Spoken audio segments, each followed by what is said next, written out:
All right, so we should be back now.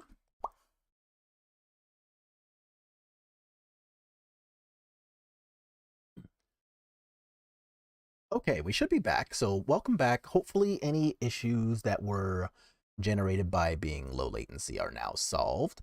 And for anybody who is just now clicking in, what we did previously was a quick overview of the Azorius Spirits list that we've gone ahead and drawn up now that we have access to Seachrome Coast.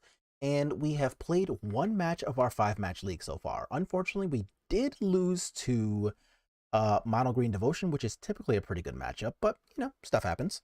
And hopefully we're looking to come back from that.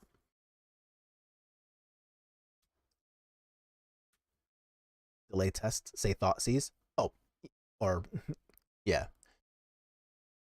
So I have said Thoughtseize. Let me know what you hear as far as timing and things. Also, thanks for being willing to test. So the only bad thing about these day ones, right? We're kind of used to having people in the queues for like 900 or 1,000 players at a time, but now, hey, we get to be on the play. So now,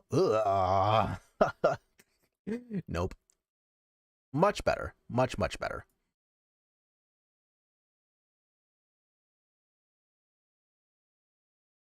So I'm going to keep this, and I'm going to get rid of the combat research because I already have a CO. So this feels pretty good. I counted 4 seconds, but I'm in Europe, so that's pretty good. Okay. So yeah, I'm on the east coast of the US, so if it's only 4 seconds for you, then that's pretty good. While I'm waiting on my opponent, Lotus Field, okay. So where in Europe are you?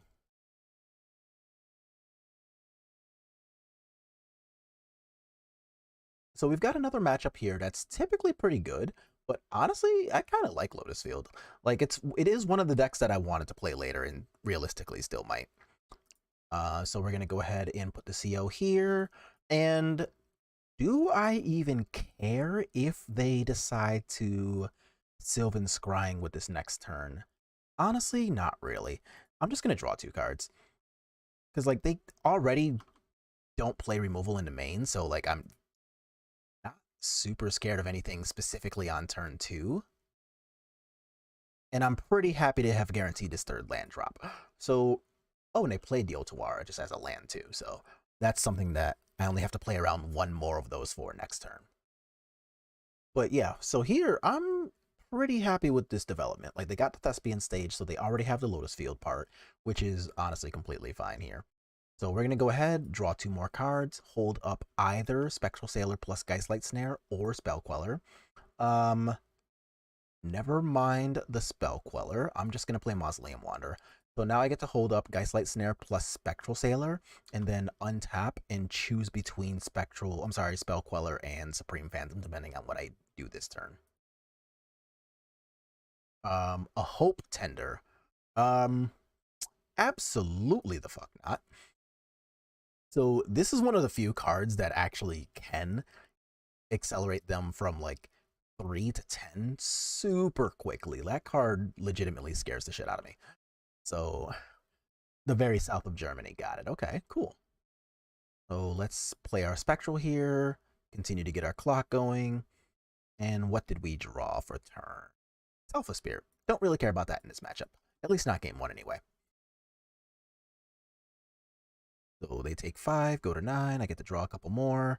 And I don't plan on going double 2-drop anyway, so I will just put my Haul in tapped and pass. So which do you prefer, Spirits in Pioneer or Modern? Definitely Pioneer. So playing the deck in Modern has always been really fun. Thespian Stage copy, and that's it.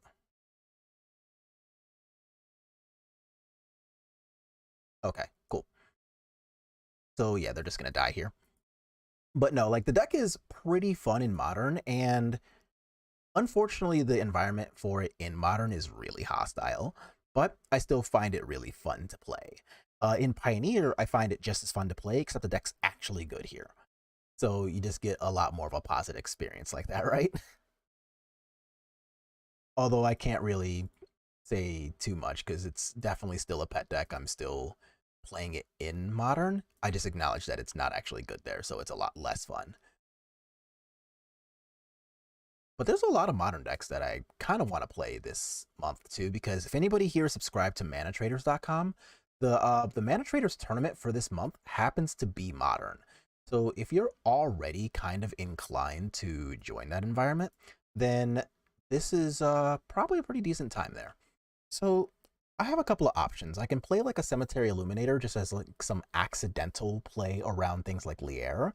I could play one Skyclave to get rid of like Hope Tender or Portable Hole for the same purpose. They also get rid of our Boiled Grazers.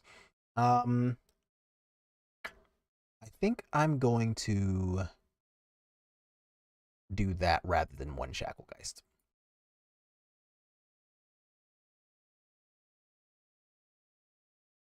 Yeah, I think I want Portable Hole a little more than I want Shacklegeist, but not a lot more.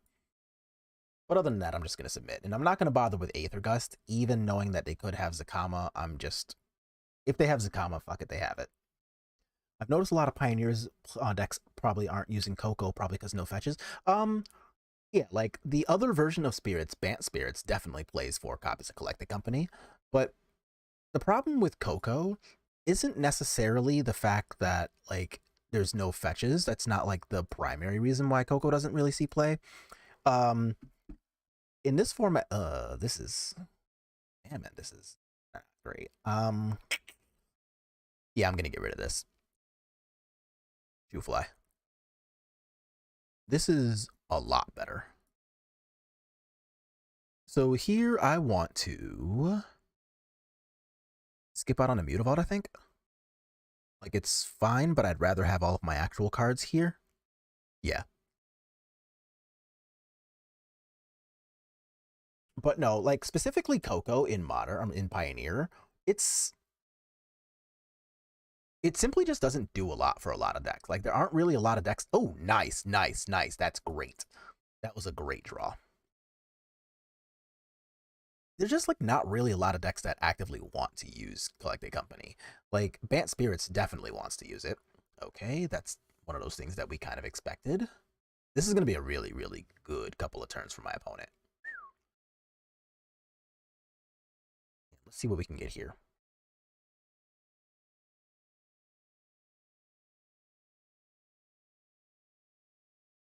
Does my opponent have a stop on my upkeep? Why? In this deck? What could they be playing at instant speed that cares about what I'm doing?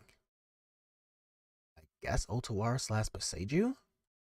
Maybe my opponent sided into some removal. I need to pay attention to that. Okay. They have a stop in my upkeep. I'm very confused by that. So I don't know whether they simply play another deck most of the time and just chose to not do that. I always have upkeep stops. Yeah, I'm kind of thinking the same thing. Maybe they just have like are playing decks other than this. I can't do anything about that. Okay. So here I'm just going to go ahead and flash in my Rattle Chains and then untap. If I draw a CO or even like a Lord, I'll be pretty happy with that either way. But I want to get something 3 power to get over this, and it looks like that's not going to happen this turn. So here I'm just going to attack for effectively 1. This way I get to hold up the combination of Mystical Dispute, Spell Queller. If I dispute something that's actually blue, I'll also have the option of flashing in Selfless Spirit. So let's just see what ends up happening here. Unfortunately, I don't have a Supreme Phantom to punish that. So, opponent, you got me. But yeah, I don't know. I guess Otuar and Boseiju are good enough to have upkeep stops anyway. So, Sylvan Scrying, that's gotta be a bait spell. Like, it can, of course, get another Thespian stage, and that does suck. But I don't really think I'm in a position to do anything about that currently.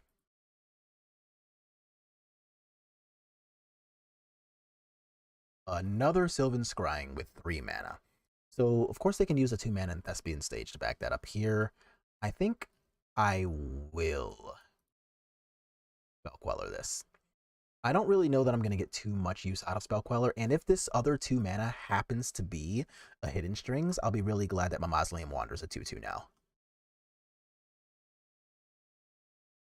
Okay, so they just copied. You got it.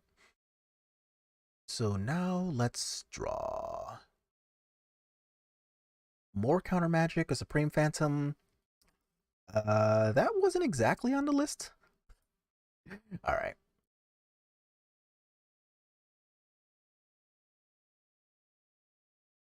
So I'm gonna have a really bad time if my opponent has almost any gas. Like, a Mystical Dispute by itself is not really gonna do the job here. I personally had more success with Bant Spirits, so Azorius is on hold at the moment. Yeah, that makes a lot of sense. Like, a lot of people have their, I guess, preferred builds or anything like that. I personally just don't really like casting Collected Company. I will cast Collected Company at some point in the next couple of weeks, just for the sake of, you know, giving my... What? Nothing? All right, well, I'm cool with that. For the sake of, like, improving the mana base, getting everything all nice and, I guess, figured out. Don't really want that. Also don't have a Spectral Sailor to make use of all this land.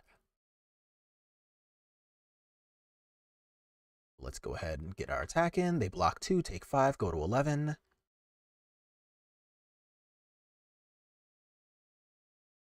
And I am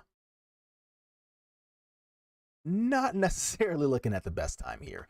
So I have to basically hope that they are tapping out for an Omniscience for my Mystical Dispute to be relevant. And that is asking a lot.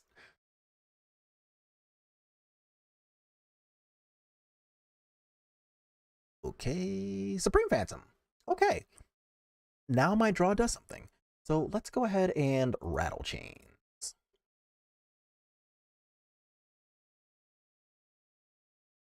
So now if they want to Otuar the Rattle Chains, they can. Okay, I was going to say, and I could, in theory, flash it back to protect something else here. But let's get an attack in, have them block, and then I can flash in Supreme Phantom and see if that's good enough to get rid of this Arboreal Grazer. Looks like it was Beseiju. That's fine by me. Let's get a land. I'll just get a basic plains. Go ahead and block so that I can flash into Phantom. And I still have 3 mana. Okay, good. I was going to say, so if they wanted to Mystical Dispute, I'm good there. They go all the way down to 2. So now we're finger crossing. Is 11 mana enough for my opponent to do something through Mystical Dispute and Mausoleum Wanderer? Chances are the answer is going to be yeah, but let's at least give ourselves a chance to play. Hidden Strings. Can't do anything about that.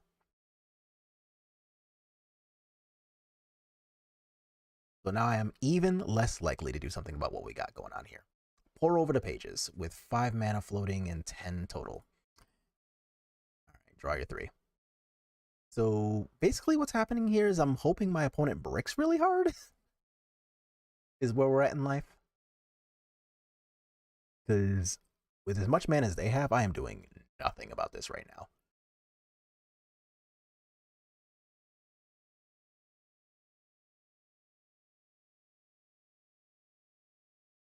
Doo-doo-boo. So we have 9 mana in the pool, 8 more available, so 17 total. Path of Peril. All right. Creatures I control gain indestructible. I will not be using a not on board card for that. Elder Gargaroth. Sheesh. All right. That's gonna happen. I actually am okay with that. Or okay-ish. Okay. So I would love to draw a Shacklegeist. Just did a Scryfall search. We have exactly 1 spirit, which is black color identity since after Neo. I honestly believe that. Yeah. Geistlight Snare. So what happens here? You block this, go to 5, take 6. All right, let's do that.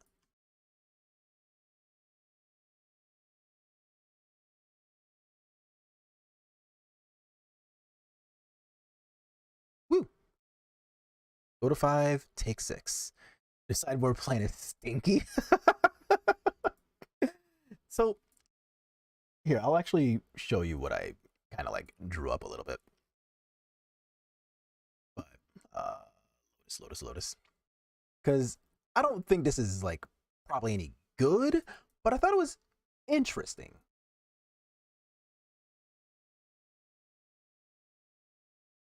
And as somebody who doesn't plan on mastering this deck, I thought interesting was a good enough reason for me to think about playing it. So this is a card that I was looking at and potentially playing because I don't know, for only having to tap one, Wish and Omniscience don't really play well.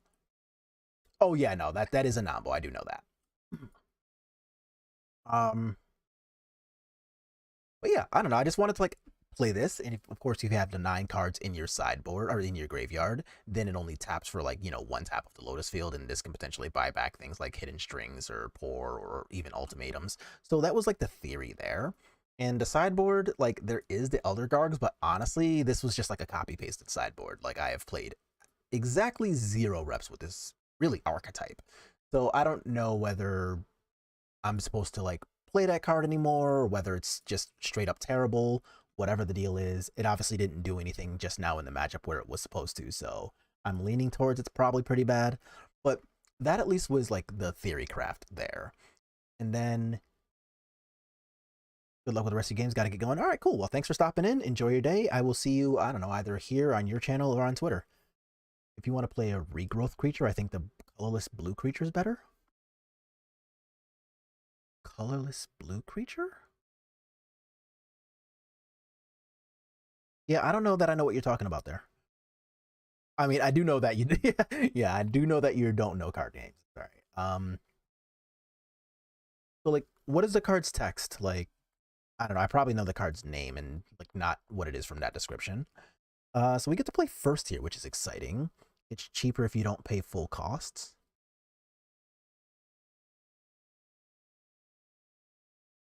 Still got nothing there. Prototype? Oh. If you talk about prototype cards, that is Arcane Proxy. That's the one that can, I don't know, cast like Hidden Strings out of your graveyard for 3. Is that the card you're trying to think about? All right, so let's cast one of these and draw something good.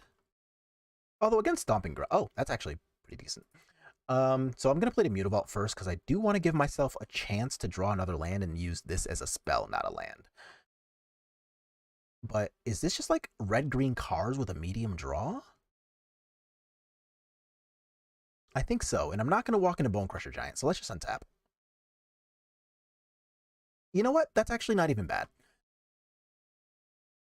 So here, if they try to Bonecrusher Giant, I have Rattle Chains. If they just try to untap and cast a Reckless Stormseeker, I can Queller it, untap, protect it with Rattle Chains, and then hold up Spell Pierce for something like an Asika's Chariot. Oh well, alright, that's fine. Here, however, I will give them the opportunity to Bonecrusher Giant. I hope you don't. Ooh, your mother. Alright. So they did have it. And a Rattle Chains is the draw. I would really love a second blue source. That'd be great. Yeah, Arcane Proxy is not bad.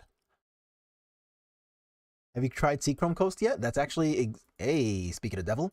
So that's actually why we're playing this list. There are 4 Seachrome Coasts in this list as we're playing it. Okay. So we got another blue source for next turn. That's pretty good. And now I've got Spell Queller for another turn. If they cast Sky Sovereign, I do have Rattle Chains to protect my Spectral Sailor, so even that's not that bad. Look at that. It's almost like we've seen these cards before. All right, so we're going to Rattle Chains and protect. So now they don't have anything to do with the Rattle Chains. If they really want to, I suppose they could like Den of the Bugbear to go ahead and crew this. But as it stands, I'm going to attack with both. And that signals that I probably don't have the Shacklegeist. I get to do a couple of things here. So if they cast Bonecrusher Giant and try to use this crew Sky Sovereign, I have Spell Queller and can protect it. If they use Den of the Bugbear, what I'll do then is flash in Shacklegeist and Rattle Chains and simply tap the Sky Sovereign before I can attack and keep my Spell Queller. So either way, I'm pretty well protected from from them attacking with this.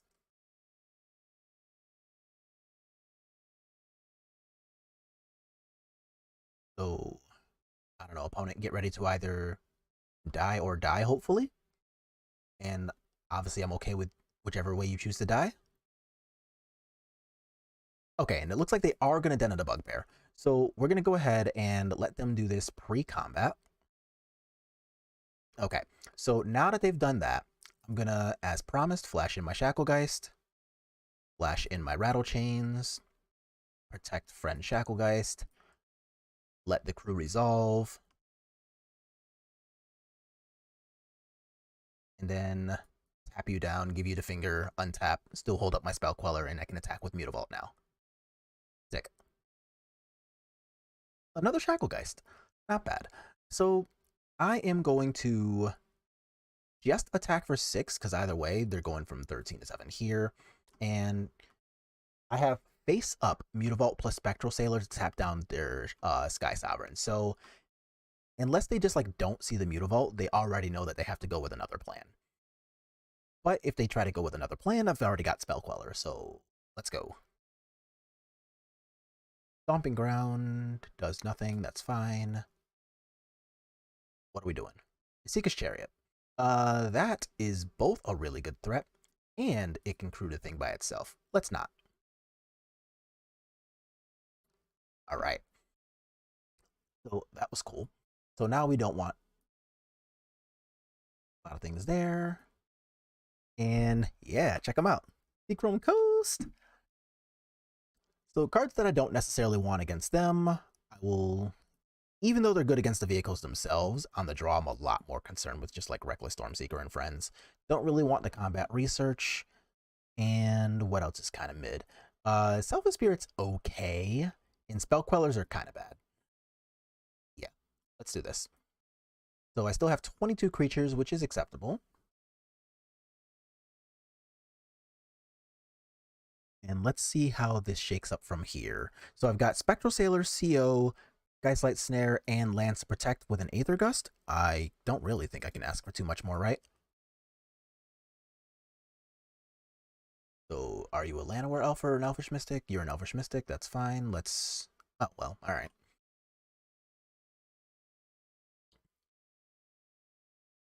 Guess we're just doing this then. So now they play tapped or untapped? Untapped. What are you? Sacrifice legendary creatures you control get +1/+0 indestructible until end of turn. Oh, that's not bad. Also, this thing is a 3/3 for 2, which is pretty nice for them, not gonna lie. We got a blue spirit planeswalker and bro. Are you talking about Teferi? I actually played Teferi in Mono Blue a while ago. Like, it actually wasn't bad. Alright, so I'll take this 3, go down to 16, see what they follow up with. The answer is nothing, which means they're holding up Bone Crusher Giant. So instead of walking into that, I'll just do this.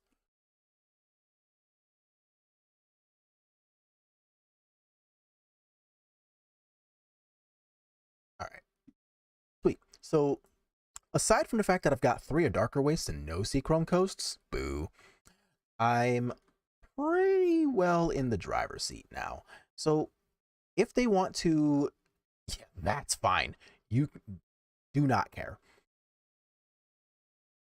So if they just want to cast the Bone Crusher Giant, I'll be pretty happy to just go like Spectral Sailor, Geistlight Snare, and call it a day.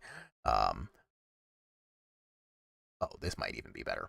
So now if they have another one, I'll just Aether Gust it and be pretty happy about that. Bruh. Okay, deck. So realistically, it's not even that bad. So I can CO here, use the Aether Gust to protect from a spell, and if I use 3 of that mana and the CO still resolves, I'll still have a 4th mana to use this. So even with me laughing at the Seachrome Coast being drawn late, I'm still okay with this. So there's the Stomp. Let's Aether Gust a Stomp. They can put it back on top of their deck if they want to try to fight the Spectral Sailor afterwards, but then I still have the Geistlight Snare. So unfortunately, our poor opponent's going to be stuck on land. They put the Stomp on bottom to try to draw a land too. Noted. So let's yes and yield. I would love to draw a card. That'll be great for next turn too.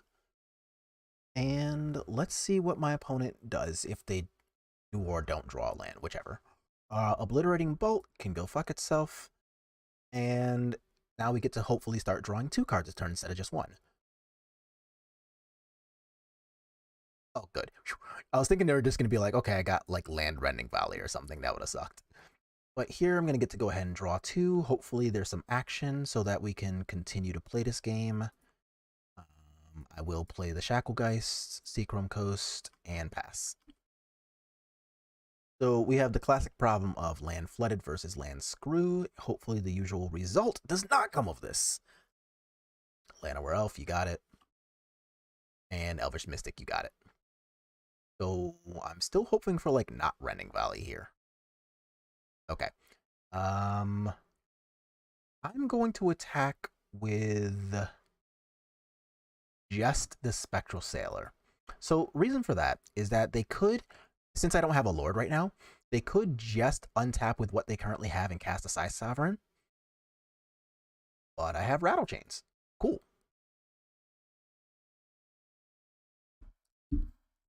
So I'm still going to tap this in their upkeep, though. So let's go ahead and tap this one in their upkeep. Now they have to draw another land if they want to cast a Sky Sovereign. And even if they do, I still have Rattle Chains. So that was a really good draw. A Crowan War. Gain control as long as a Crowan War remains on the battlefield? Oh, so they just take my thing and I just immediately take it back? Because I'm just going to bounce it with Otawara. I'm not even going to Rattle Chains this. Yeah, that's fine.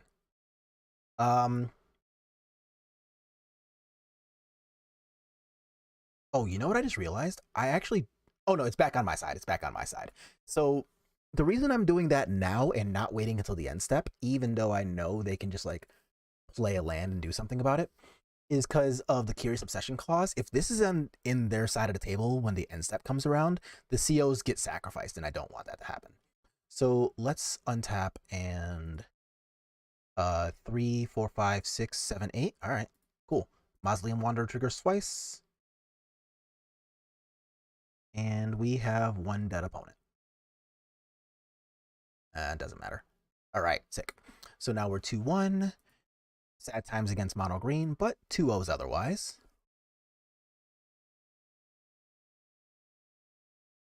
And yeah. Oh, look at that. 6 more players have already joined the queue. I think I complained about not enough players being in the queue last time, and it was 75, but day 1, so people are going to join back up pretty quickly. And we've already got 2 people with trophies, too. Unfortunately, I will not be joining them in this league. So the best we can do is 4-1, but we'll only 2 more matches until we get there, so that'll be nice.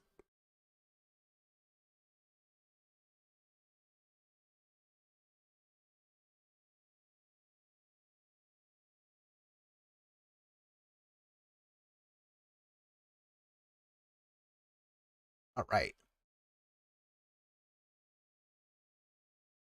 COD is Fortnite. Okay. Our hand on the draw is a little mid. Do I want to mulligan it, though? No, I think I'll give this a try. So, got an okay amount of interaction with things on the draw. And, like, the line of Selfless Spirit into Spell Queller or Geistlight Snare is not that bad. Another Llanowar Elf deck, okay. And depending on which Llanowar Elf deck this could either be, like, not bad or pretty terrible. And Spectral Sailor is actually pretty good as far as draws go, because now, if they're on mono green and I untap into a Curious effect, this Geistlight Snare is going to be pretty good. Oh, okay. Well, Stomping Ground. Oh, whoa, whoa, whoa, whoa, whoa, whoa, whoa, whoa. Aw. I was definitely going to flash into Spectral Sailor and block there. Okay, fine. That's what I get for pressing the 6 button. But let's draw a Curious effect anyway. Supreme Phantom's actually not bad. I don't think I want it here. I think I still just want to hold up Rattle Chains or Geistlight Snare into Geistlight Snare or Spell Queller, whichever one I don't cast. So let's just get my attack in here. And then from there, I can start flashing in things like Selfless Spirit and Supreme Phantom and whatnot. So that's actually not that bad. but it looks like we're just playing against vehicles again. Not a bad land choice, though. That's kind of cool.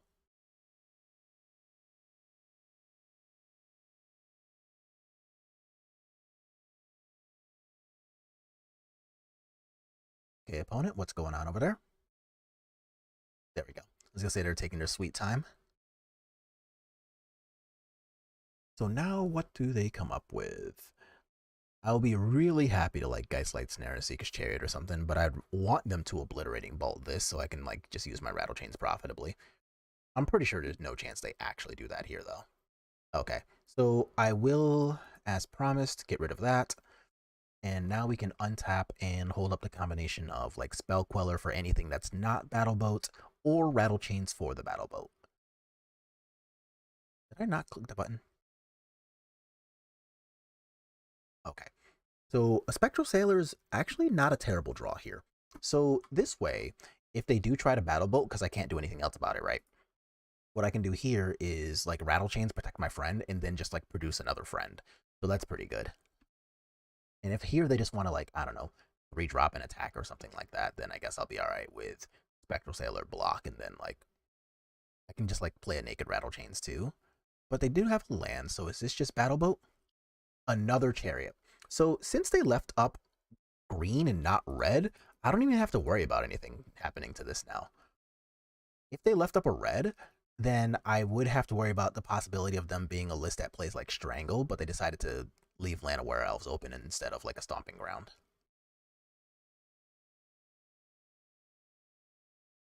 So unless you have another elf, that's going to be the end of your turn, opponent.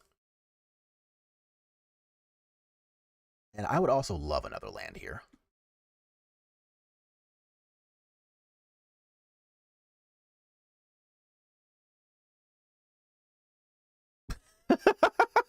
I should probably be more specific. All right, whatever, I'll take it. So let's go ahead and get my attack on here. That's pretty funny. This happens all the time in Modern, too. Like, if you just play 4 of these, sometimes you'll just draw them on turn 4 and be sad about it. But honestly, I'm still relatively happy with the way this is going. Heart's Desire, you got it.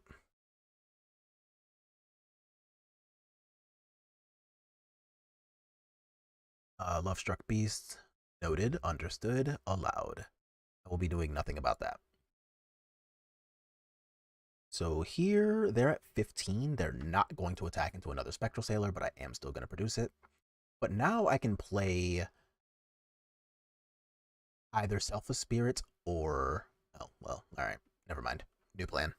I do want exactly one more land now so that I can spell Queller Plus, but let's be real, I'm not exactly complaining. Let's go ahead and just put them on notice. So now you take 7, go to 8, and then I'm showing lethal. So they gotta take me out from 17 through a Rattle Chains. And that should be a relatively tough ask.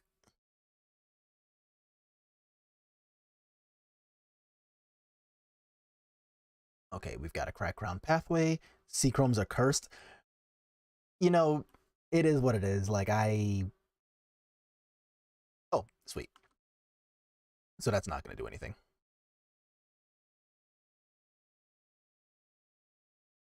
Okay, so now that they've declared my target, I can tell them to leave my nice things alone, and they can die in a flying fire. But yeah, no. We have a lot of both very lucky and very unlucky moments on this channel. So like sometimes we'll like, you know, add a land and then mulligan to 4 multiple times in a league because we didn't draw land. But sometimes we'll just draw absolutely bonkers perfect hands 4 times in a row, and you know, just sometimes your days are like ridiculously good. So here we're going to do a lot of the same stuff that we did last time. Portable Hole, Skyclave Apparition, and Aether Gusts. We're going to take out some cards that are a little bit medium. You're not great. And I think I took those out. Yeah, because I do want all the rest of these. Okay. But yeah. But sometimes we're just going to end up doing the thing where like we ended up drawing like on the play, Seachrome Coast, 1 drop, Curious Obsession, Counter Spell. And realistically, that'll probably happen more than once. Because it's already happened once this league, so we'll probably have that happen again this league at some point too. It's just kind of way like it all shakes out, right? But so far, drawing those things on turn 4 has been a little bit sad times. And then drawing 2 Mutavaults in the same opening hand has also come up, so that's... I might take it down to 1 Mutavault just to prevent that from happening. We are playing against vehicles on the draw. This hand's fine. But yeah, look at this. Like, all this hand needs is a Curious Effect, and this hand is great.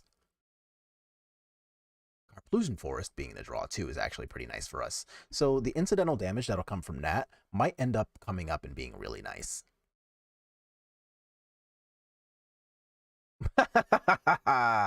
Not quite the Curious Effect I asked for, but this is still pretty good. Like, since they have the Carplusion Force, if they want to like establish their board here, they're gonna end up taking damage to do so. And that double Carplusion Forest. All right.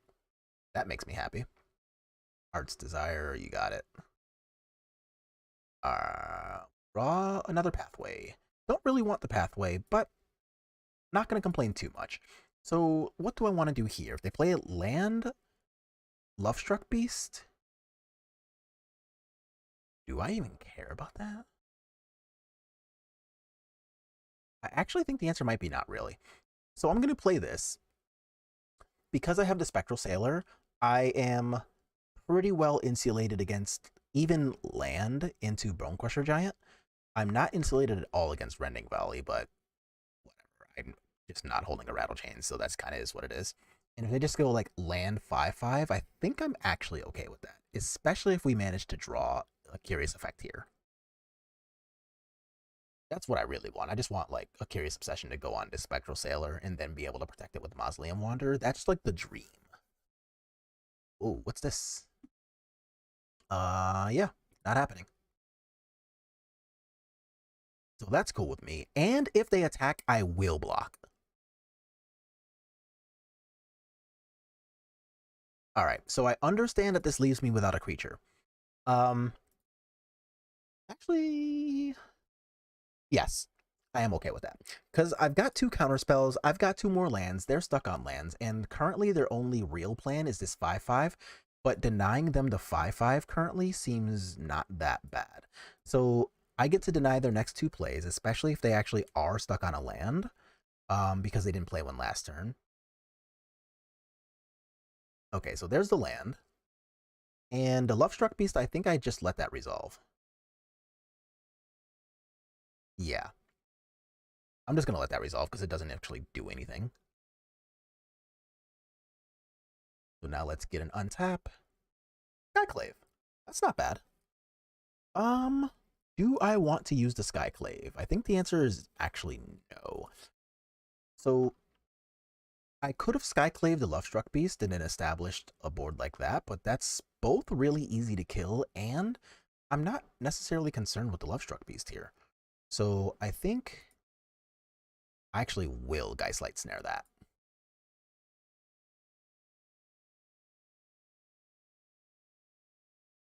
If they have another 1/1, then sure, I got.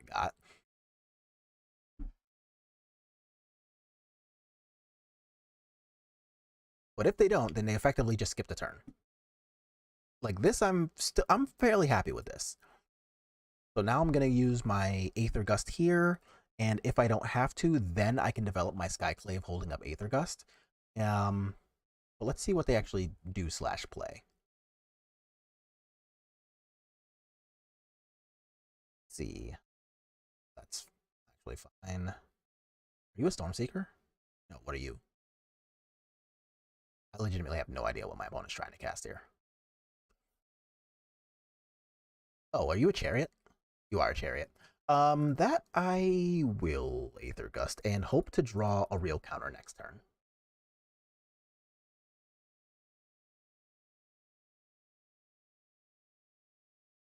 Chariot is now on top of their deck. Okay. Not quite. Okay.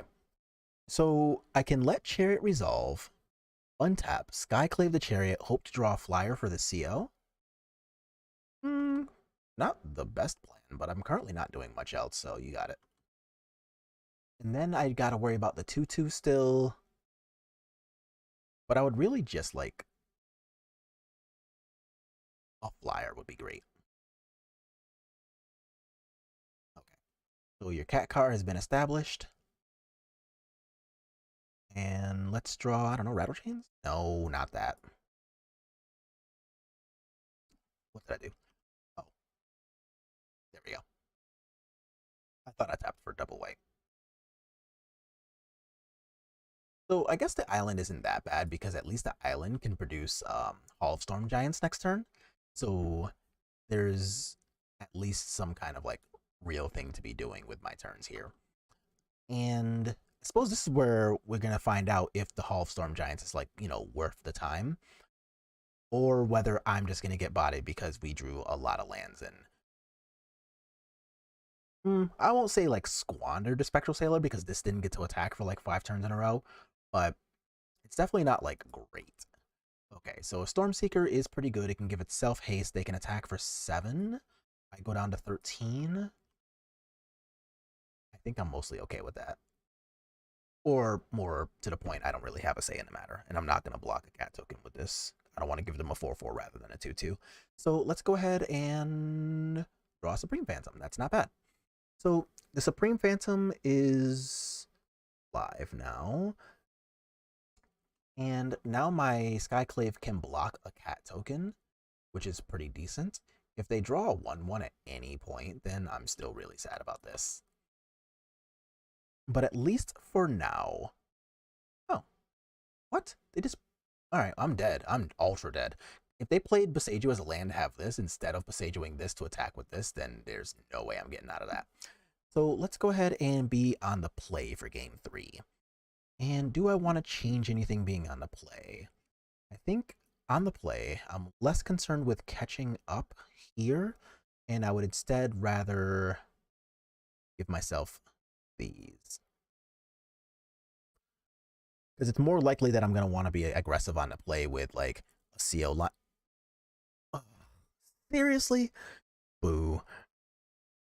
Okay, fine. Agandra was drawn again, but whatever. Let's put back one of these Spectral Sailors and then hopefully not have to prepare to cry about this Spectral Sailor with a CO on it dying. I mean, I could play safely and then just go like Spectral Sailor, untap Supreme Phantom, with the intent to draw a 3rd Lanadin CO with Rattle Chains up. Actually, that's probably a lot better. But first, let's see what my opponent actually does. I'm still really sad about that Igandrel being the only land in that other hand.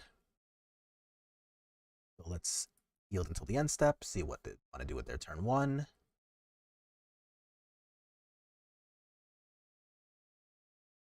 Land Elf, you got it. Let's draw a Portable Hole. No? Okay. I am just going to do this then. I'm going to play the Shacklegeist and tap the Elf in their upkeep, denying them a Reckless Stormseeker, and seeing what the rest of their hand is really made of. So I'm not going to attack here because I'm going to just tap down the Elf. And if I can draw a 3rd land so that I can use my Rattle Chains effectively, that'll feel really nice.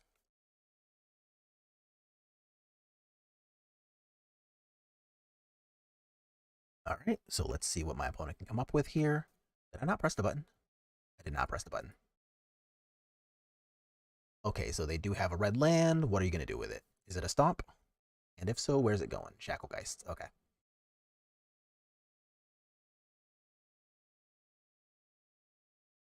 Land? No. I can CO, try to dig for a land. That does not do well against a 2nd removal spell. So what I'm going to do here is let them cast the Bone Crusher Giant here and make them decide between dealing with the Supreme Phantom or establishing their own board.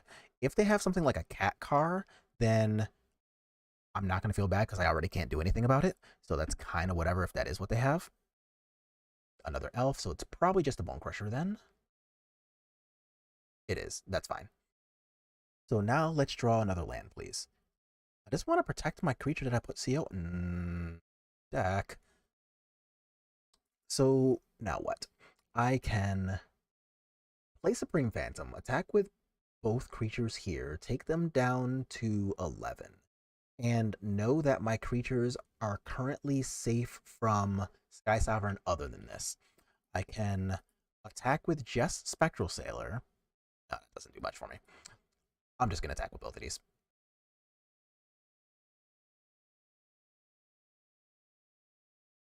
So attack here, go down to 13. I'm likely taking 4, going down to 14, and I still have the out of drawing a land to protect myself against things. If they Sky Sovereign, I'm going to Spell Pierce rather than Rattle Chains. If they land Cat Car and tap the red mana, I think I will actually put Rattle Chains in play at end of turn for the purpose of racing. Yeah. Okay, so they play second red land. And that actually gets a little precarious because now I'm a little on my toes about more removal. But now I'm the one stuck on land. So if, yeah, that looks like a Sky Sovereign, so I will fairly happily counter that. If they have a second one, then yeah, sure, I'm sad. But without this third land to be able to use my Rattle Chains and CO effectively, not feeling super confident. But if I do draw a third land on his next turn, that answer changes.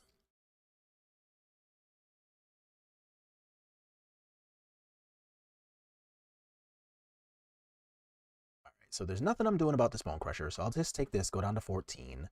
Come on. All right. Attack for 3, you go down to 10. To be fair, Aether Gust is not a bad draw. I just really need a land.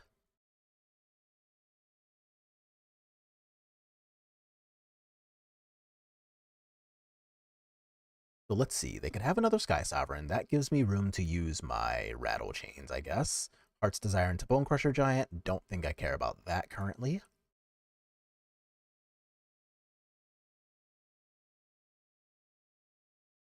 Oh. So they only have one more red source. So let's see if they're going to play whatever this card is in their hand. Okay, if you attack with elves, I will Rattle Chains and block one.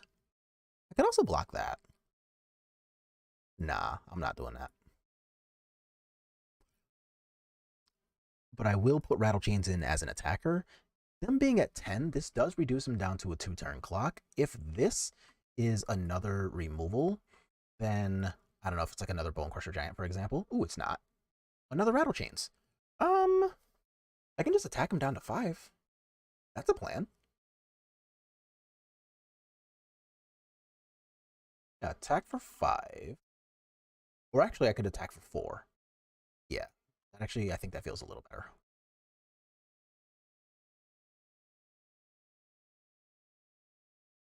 And this gives me leave to hold up Spectral Sailor. I can flash in even like a Supreme Phantom if I really wanted to here. Aether Gust is not bad. So there's almost no way I'm stuck taking lethal here. I am a little scared of like a second Sky Sovereign coming down post-combat. I don't think I can do anything about that though. I can block Lovestruck Beast as it is and take 3, 4, 5, 6, 7, go down to 3, and then untap Supreme Phantom. That's not bad. They do have 2 cards, so I got to worry a little bit about what those could be. But as it stands, we're not doing the worst.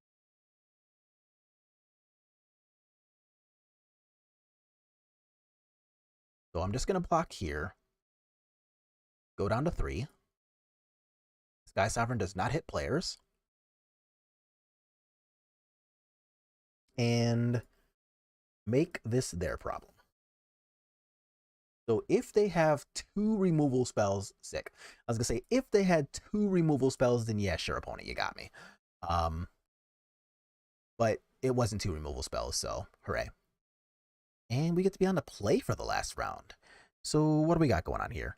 2 drops, Geistlight Snare, 4 lands. This is really on the bottom of hands I would think about keeping. I'm going to get rid of this. This is actually a little better. So let's do this, get rid of one of our Supreme Phantoms, and see if I can draw like another land or a CO to get out of this. Like, that last hand was technically keepable, but I don't think it was like a high enough upside for me to really want to play with it. Whereas this hand, it's not great by any stretch of the imagination, but at least with another land, I'm happier about it.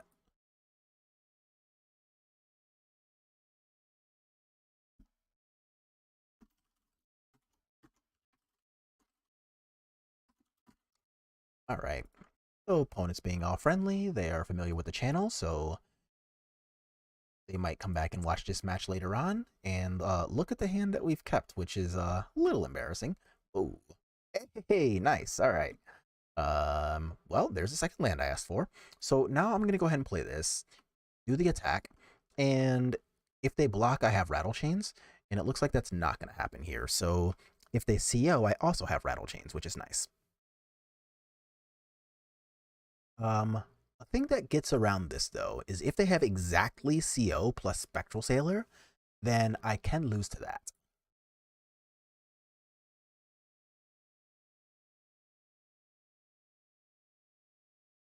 So let's see what they want to do here.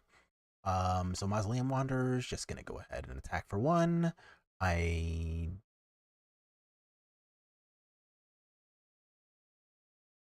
let's battle. Let's battle.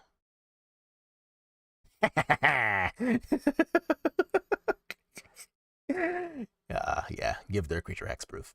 So I'm going to assume that they're on a CO list since we saw 2 islands and not, you know, some 3-color land here. If they resolve Shacklegeist here, I'm sad. And they do. All right. In that case, color me sad. So here I'm going to resolve my Supreme Phantom, make this a 3/3, and hope that Pod Racing ends up being good enough here. So they go down to 16, and let's see if they have a Curious Obsession here. If they do, then I'm kind of doomed, not going to lie. But looks like as it stands, what is this attack? Shore Up? I'm not walking into Shore Up. I'm pretty sure that's what's happening here. All right. So that looks like Spell Queller mana. And I am currently holding a Geistlight Snare. So let's tempt them into doing that, I suppose. What else could I lose to? Spectral Sailor plus something else? I'll attack for 2. But let's see if this is a Spell Queller coming down at me. It was a Shore Up. We talked about that. Gross.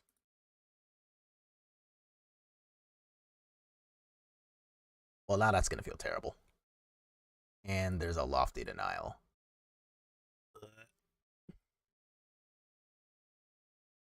Well, we are getting got. So, I guess what could have been done differently there? Knowing that the possibility of Show Up was there, what I could have done is simply tried to play the Selfless Spirit first, walked into the Lofty Denial, and then simply not attacked. But here, if they attack, then I got to worry about another copy of Shore Up, so I'll just eat the 2 here and go to 14. So what can I do about a potential... that's not great. I am walking myself into a Spell Queller. Okay. So luckily there's no Queller there, which is nice. And I'm not going to walk into one there either. So what happens here is Spectral Sailor kind of sucks for me.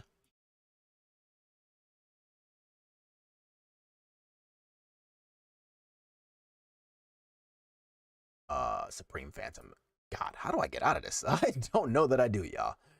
If they attack with Shacklegeist and are not holding up what exactly Show Up plus Spell Pierce is their last 2 cards, then I can block with Selfless Spirit. That's an out. Honestly, that's an out I'd love to have. So hopefully there's not like another Supreme Phantom coming down because I can't do anything about it. Oh, well. We're just gonna brute force the 3 damage in. I guess that's fine. No, no, no, no, no. Please stop that. I am definitely losing to that.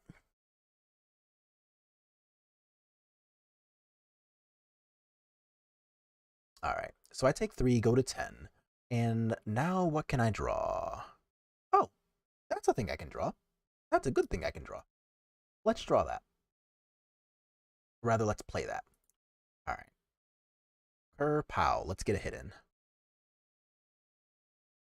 Yes, and yield. We draw an island, which is not really something I wanted here. But I will play another one of these. And is there a reason to hold the island? Yeah. I'll lie to them for 1 turn and basically tell them I might have a counterspell as his last card. So here they're probably going to be a little sad-faced and on defense this turn with the intent to simply tap down my Selfless Spirit next turn. I can still attack with the other Selfless Spirit so that I'm not stuck sacrificing my CO. I'm also mostly okay with drawing a copy of like a Rattle Chains. Yeah, so we're gonna no attack. That makes sense. Not tapping during my upkeep. Okay. So now tap here and here most likely so that I can attack with the 3/2 and then trade it. No? Okay. I'm attacking with this one then.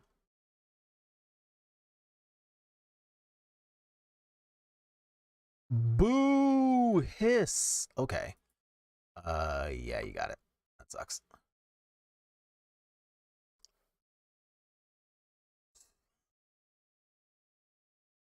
Keeping it real. Not looking great for the home team, y'all. Shacklegeist is some bullshit. Oh? What's happening here? Opponent is playing a Supreme Phantom. I will try to Spell Queller that. Let's see if I am allowed to Spell Quell it. Okay. It's allowed. So now our next test is seeing if I'm allowed to keep it. I am not allowed to keep it. Damn it. Why? Alright, so they have another Supreme Phantom. Which means I am most likely pretty freaking dead here, right? Take 9. Okay. Take 7, go to 3. And that does basically 0 for me here. I guess for the sake of correctness, I'll get rid of one of their lords, but this is not great. Am I even allowed to do the attack? Alright, you got me. Cool, good stuff, opponent. So here I've got a bunch of portable holes, I've got mystical disputes, and I also will put in the Skyclaves. Yeah, that sounds right.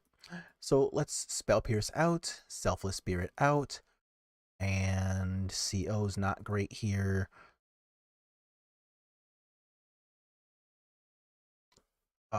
Rattle Chains or Spell Queller? Spell Queller's pretty decent on defense, just as a 2/3 body. Rattle Chains, yeah, alright. I'll play around them having Portable Hole. I could have also subbed out Geistlight Snare. Like, that card's fine if I'm already established, but, like, honestly pretty terrible if not. But I still think it's alright. Like, paying 2 mana to counter one of their Spell Quellers that cost 3 still feels pretty decent, and if I ever get a CO established since I'm on the play, that'll feel even better too. So let's see what ends up happening here. Losing the game 1 though is it's gonna be uphill.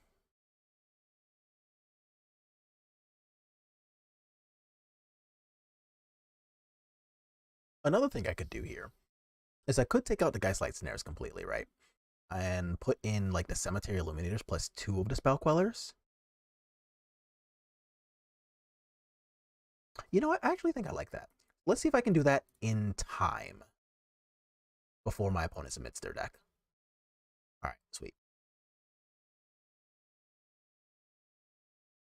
I just realized, like, this is an Explorer, so I haven't actually, like, done the thing where we've played the Cemetery Illuminators in these mirrors.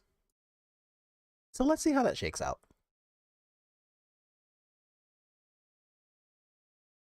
Although, about the mulligan, I do think that if I were presented with the same hand and the same circumstances being on the play, I think I would still mulligan it again. And if I lost because of it, then so what? And then I just lose.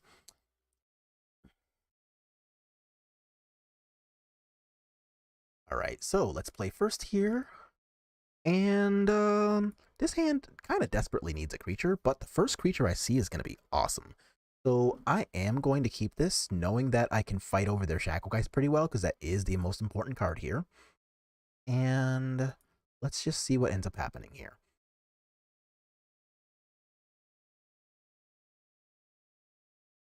Okay, island, no wanderer, so let's untap and draw a Mutavault. Don't particularly want a Mutavault just yet.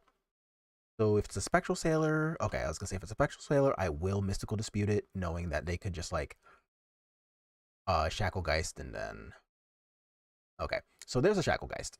So do I want to dispute or do I want a Portable Hole? I think I actually want a Portable Hole. They could Portable Hole back, and I know that. I can resolve my Shacklegeist.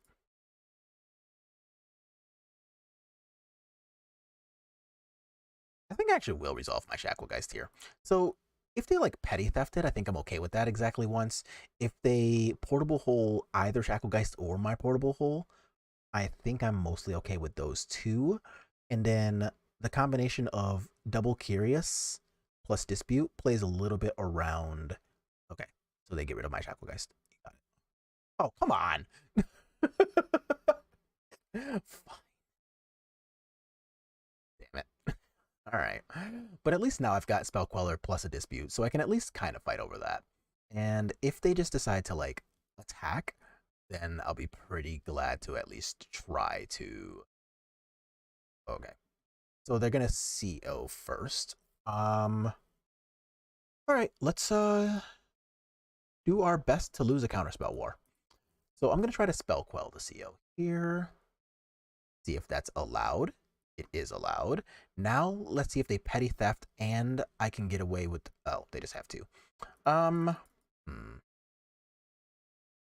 think I'm going to walk into a petty theft.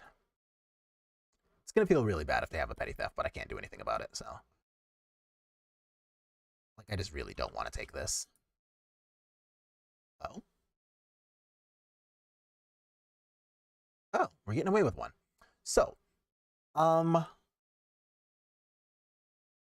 I want to do here is Curious Obsession. First, let's just see if they resolve. Okay. Now let's move to combat. Oh, crap, I just get to attack? Is all of this just happening? Or am I... Oh, no, it just happens. Sick. So what I was saying is that if they were gonna put in something like a Spectral Sailor and use Spectral Sailor plus Shacklegeist to tap this, then I could still attack with Mutavault to prevent them from getting rid of my CO. So that was at least a line that was active.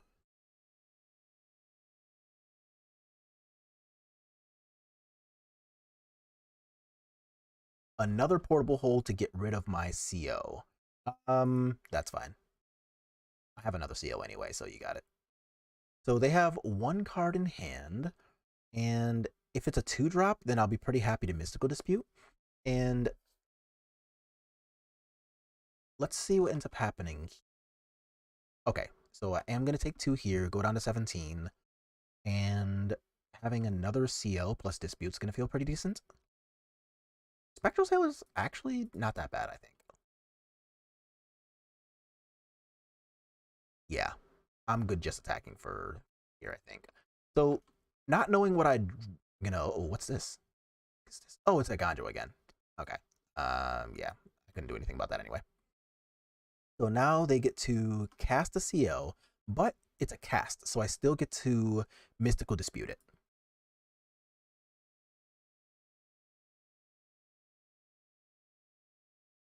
And do I want to resolve my Spectral Sailor now, or do I want to lie to them and maybe hold up something? No, I think I'm just going to put in Spectral Sailor now. Because we're getting into this stage of the game where, top decks matter a lot, I want to guarantee that my card resolves that lets me top deck the most. So now what? Mausoleum. Do I walk into like a spell queller? Or do I just say and then draw cards? I think I'm gonna play my Mausoleum Wanderer pre-combat and then just like draw cards. That also means I'm not attacking with Mutavault. So I can eat honestly quite a few attacks from this Shacklegeist unless it has a CO on it. So being at 15, I don't mind going down as low as like 7 if I can be the one getting more cards in their hand. So let's work on doing that. Otawara is actually not bad, and Skyclave Apparition's actively kind of great. So what happens here? 2 cards in hand. Otawara is not bad. I'm going to attack with my Mausoleum Wanderer. Okay, nothing doing there. That's pretty good for me. I am going to do nothing with this.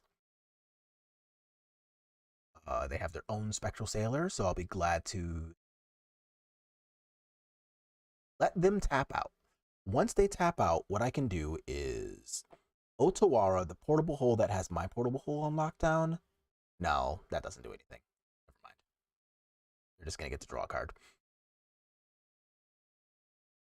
And then from here, I can Skyclave Spectral Sailor. Right? I think that's a plan. So I can take this. I don't know that I want to trade Spectral. I really like my Spectral. I think, yeah, all right. I'm sad about this, but I'll make the trade. I really want my Spectral Sailor. It's so good. Okay. So now that I have my Otawara set up, I can also just like play it as a land to enable Hall of Storm Giants too. But I can Otawara the CO that has Curious Obsession on it now to draw a card. I can Otawara the one that's got Shacklegeist. I can also just get rid of the Shacklegeist. Now, I think I'm going to Otawara. No, that's terrible. I'm just going to untap. I'm just like doing shit. Oh, that's really good. I do like another Spectral Sailor. If this is exactly a Spell Queller, that sucks. All right, good. Looks like it's not. So I'm going to give myself this just as a land. And this plays towards me drawing another land and then having Hall of Storm Giants. It did have Rattle Chains. Good thing I didn't do this. One card only in their hand. And I think I'm just going to resolve my Spectral now. Do not be another fucking Spell Queller. Mother. Alright. Unfortunate. So they're empty-handed though, which means 2 things. A, I am on a 2-turn clock. So I need to pay attention to my life total here. But also I can Skyclave the Spell Queller and get back my Spectral. So that is an option I have here.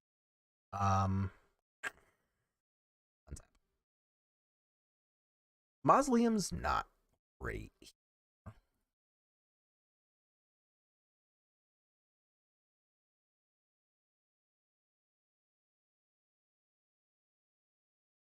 So let's see. Choices. So I can get back my Shacklegeist.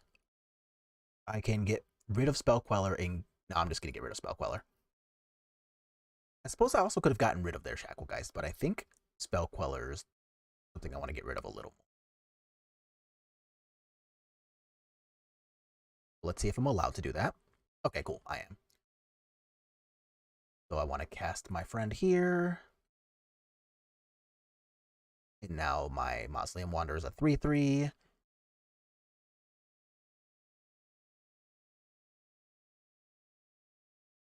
Which also means I think I want to do this. And lastly, cast. So I can attack for a total of 6 now. And if this is like a second Iganjo for some reason. That sucks a lot. But as it stands, Otawara, we didn't technically just lose to that. Technically. Although I will admit this isn't great. So if I want to survive this turn, what I got to do here is block here and block, well, one of these two, but I'm going to block 3 rather than 2, right? So I go down to 3. An untapped land does let me attack with Hall of Storm Giants. Dang it. So what do I want to do here with this? I want to see if this resolves first before touching anything else. And get rid of the Shacklegeist. Not exactly the happiest about that, but it is what it is. And I think I am willing to walk my Cemetery Illuminator into a Mystical Dispute if that was the draw. Yeah. So if that was the draw, then whatever, you got me. It was not. Unfortunately, I'm not going to get to... I don't have a Rattle Chains. That's fine. And I don't think I should attack this turn.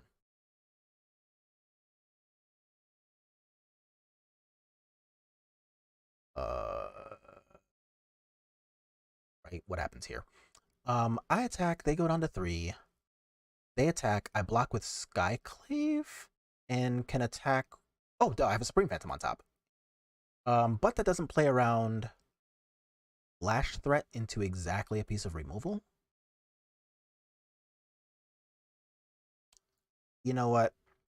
If you have, what, exactly like a Rattle Chains plus something to deal with Cemetery Illuminator, then I just got God, I guess. Spectral Sailor. Okay, that's actually pretty good for them. Hopefully not the best for them, but it is pretty good. Oh man, this is to the wire.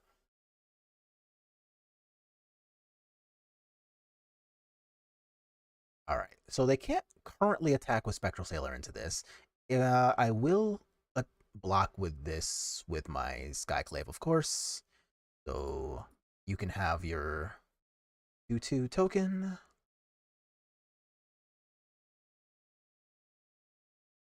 And now,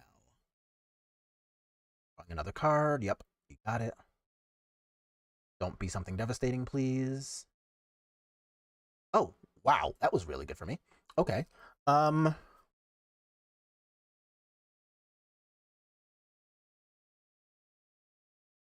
now just, unless one gets countered by like a Spell Queller coming off the top, both of my creatures are lethal in the air. So I just need opponent, just like, you know, don't counter my shit. That would be great.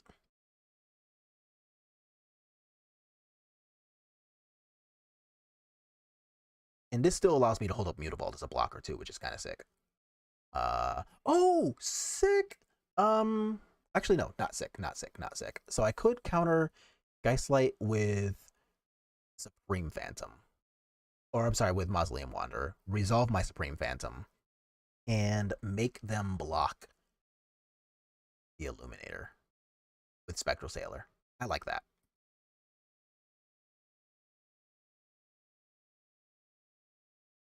So now I've got a pair of 2/4 blockers that can block these, and a Mutavault that can block 2, and a force this.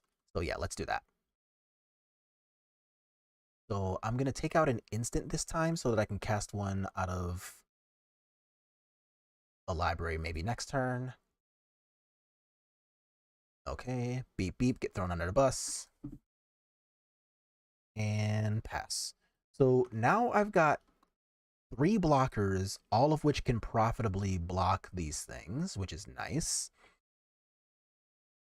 And it looks like we got there. Sick. Oh, yeah. 2 more lands. Mutavault in this economy? Listen, we're trying all kinds of stuff, okay? So this time we're on the draw. And on the draw, what, if anything, do I want to change? The answer might be pretty close to nothing. think the answer is actually nothing. Like, I could put, for example, like Spell Pierce or Takasia's Welcome back in a deck, but I actually think I'm just gonna let it rock like this. But yeah, no, so the idea here was that since we have Seachrome Coast in the mana base now, it's a lot smoother than it was before. And even before, we were still casting cards like, using cards like Mutavault, right? With, you had 6 basic islands, 2 Mutavaults, and then like a bunch of duels, and that just was the mana base for the longest. So, oh, are we just mystical disputing? We are. Ooh, okay. Portable Hold, double Shacklegeist? Alright. Fine. Fine.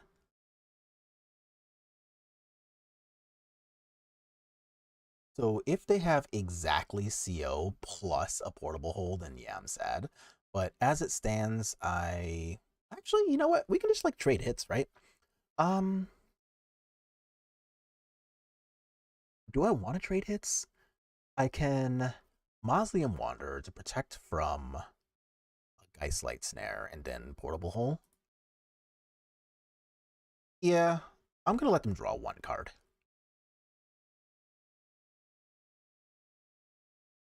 Because like I currently like know that I have the juice currently, so let's do this. Tempt them to play a Geistlight Snare if they have it. It's like that's not happening there. So now I can play Portable Hole and have it be protected with Mausoleum Wanderer.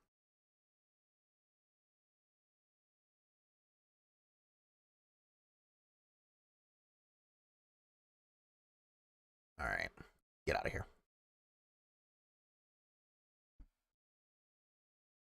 So now I have Shacklegeist and CO. So if they resolve a Shacklegeist first, then I am sad about that. 3 for 2? Yeah, yeah. That's I think I'm okay with that actually. So what do I want to do first? I think first I'm gonna play you as white in case I draw a Skyclave. I want to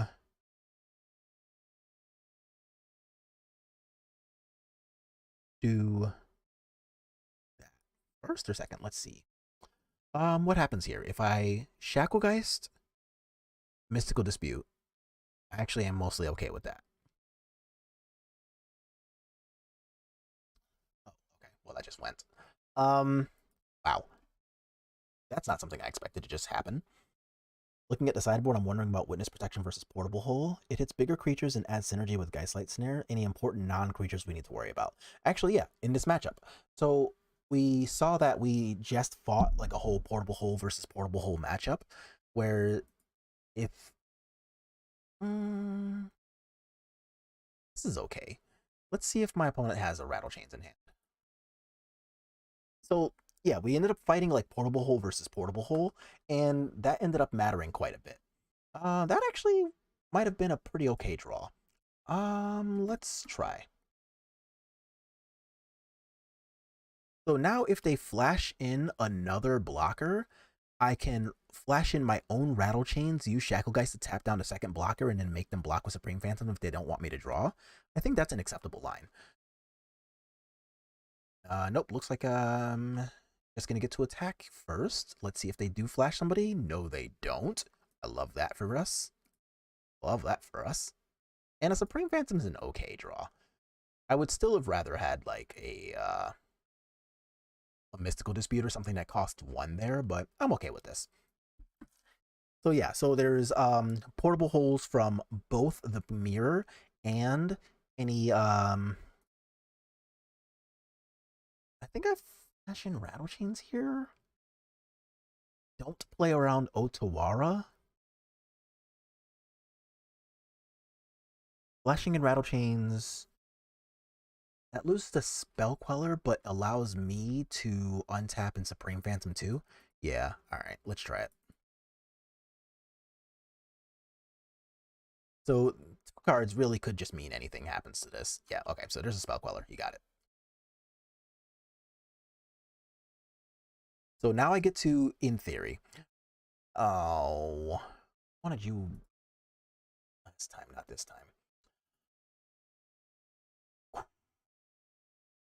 If the one card in hand now is a Geistlight Snare, or honestly, I just lose to any counter magic here, I think. Yeah.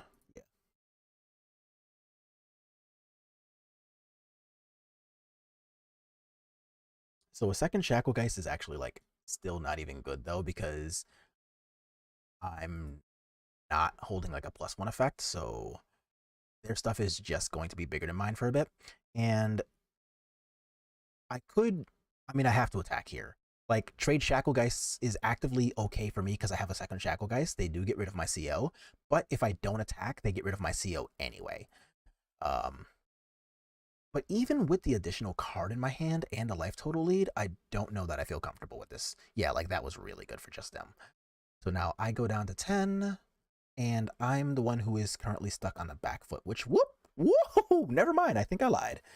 All right, so now I can Skyclave, get rid of their Spell Queller. Spell Queller gives me back Rattle Chains. Now I have 4 creatures to their 2, and that lets me use my Shacklegeist effectively since I still have one. All right, sick. Definitely not attacking into that. And let's see what they do. Oh, that was a really good draw for me. But that's actually a lot of why I like having these effects in that are like, get rid of your stuff, and like keep it gone. Because now they don't have the thing that they put a Curious Obsession on, and they scoop. Sick. All right, well, GG's opponent. I did not expect them to scoop that up. I expected them to give it another draw step. But all in all, that was certainly not a bad league, right? Like, 4-1 is not bad. Losing to mono green is, like, that felt pretty terrible, but, you can't win every round. So, quick takeaways from only having played 5 matches with this version of the list. Clearly, actively love these, and drawing one on turn 4 did suck since it happened multiple times, but it kind of is what it is.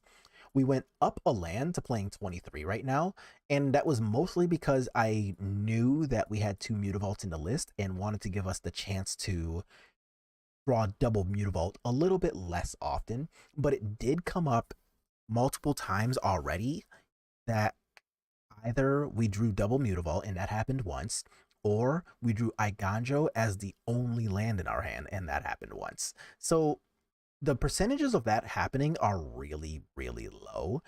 And the fact that that happened twice in one league, just, it is what it is. Like, sometimes you have like a 5% chance of an effect to occur, and you just happen to roll that 5% twice.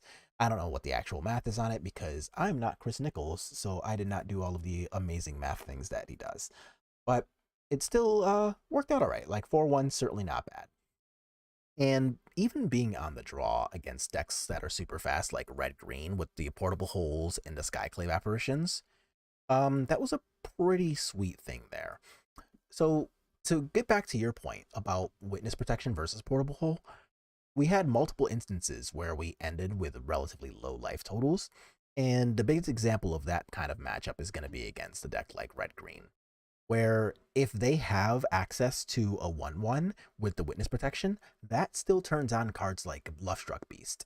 But if you have a portable hole, then that's just like not a thing that you have to devote your brain power to. It is relevant that witness protection is an enchantment, but I don't think it's relevant enough to play a card that turns something into a 1-1 over simply getting rid of it altogether. And the Boseiju argument's neither here nor there because both cards are vulnerable to Boseiju, so that's whatever. But that's why I'm choosing Portable Hole over that. So what we're going to do here is go on a quick break, and I'm going to try to get some cards from Mana Traders because the next deck I want to queue up is actually going to be Elves. So Elves got potentially access to a sweet new Planeswalker in Tyvar, which we will be talking about, and I'm going to take about 10 minutes. So let's do that. And when we come back in 10 minutes, we'll be able to hopefully get all the cards for Elves. If I can get Tyvar, then we'll talk about that. If we can't get Tyvar, then, I don't know, find something else to make that work. Deathrite Shaman Tyvar? Oh my god, I wish we had fetch lands for Deathrite Shaman. Oh, there's no way I'd be playing Jaspera Sentinel if we had real access to Deathrite Shaman. But yeah, so I'll see y'all in a little bit. And like I said, when I'm back, I'm going to go ahead and play some more Magic. I kind of got all day today, so this is going to be a really good time. I'll see y'all in a little bit.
All right, I'm back.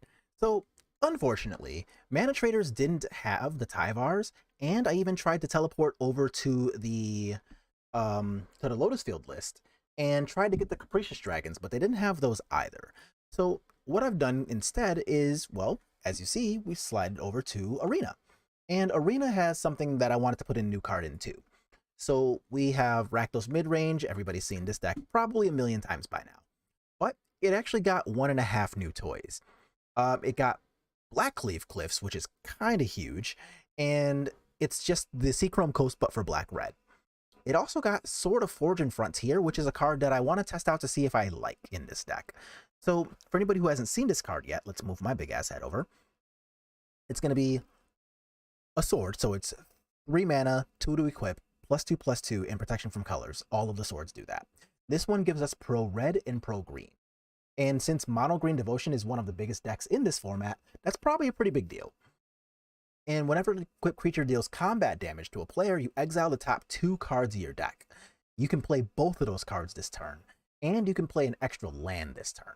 So I think this card's got a lot of potential, and the getting 2 cards off the top of your deck in a 25 land deck is going to be a pretty big deal, I think.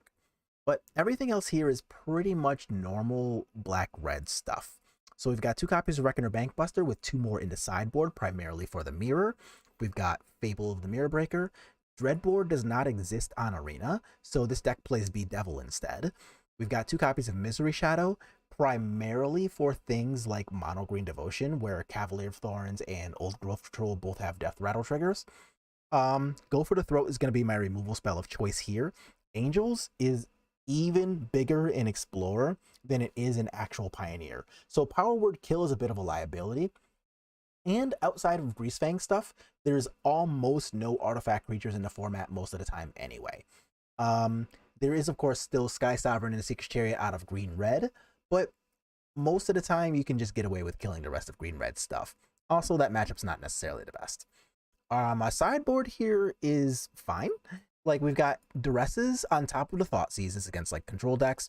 Epic Downfall is going to be primarily for stuff like Mono Green, since you can get rid of the Old Growth Troll and the Cavalier without getting their death rattles off.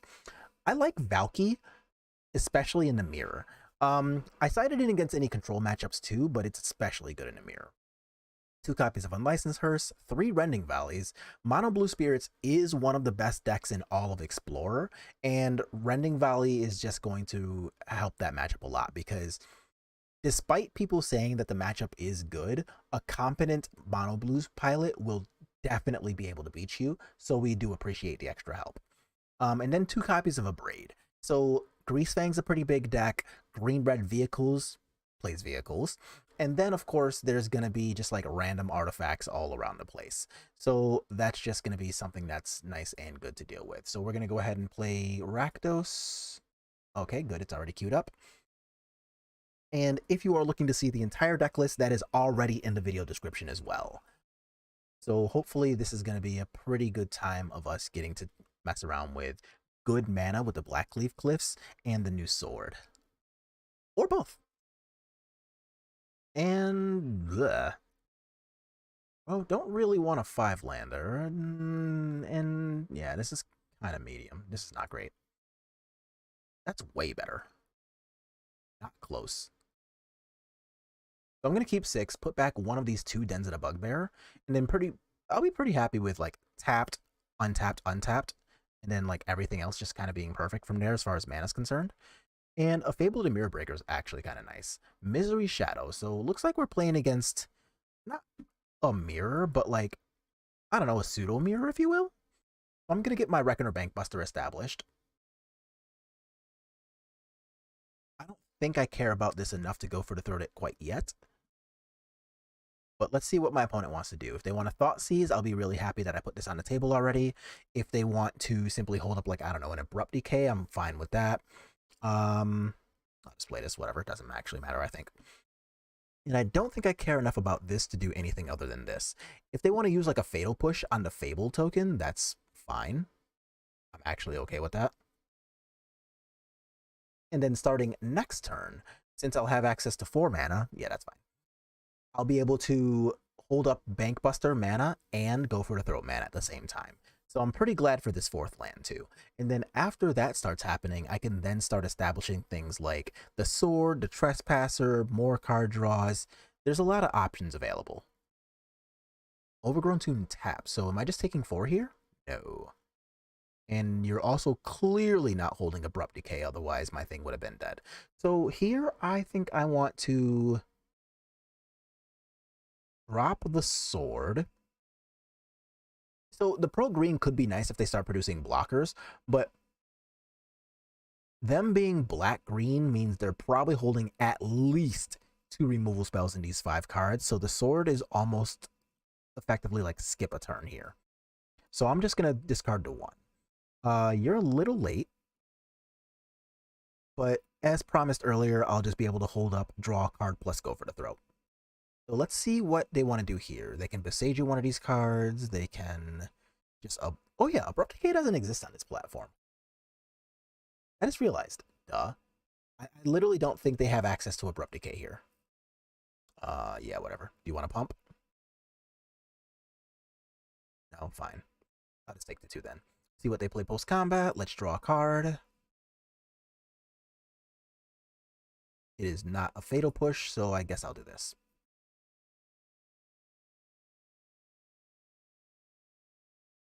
So now I've got a creature to eat in case of an untapped land draw. That's really good.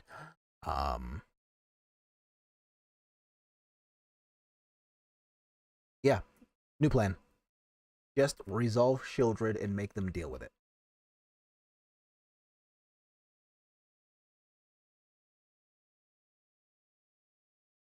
And I'm not going to attack with the Bankbuster. I don't want to walk Bankbuster into a Fatal Push. Right now, they can't Fatal Push anything here.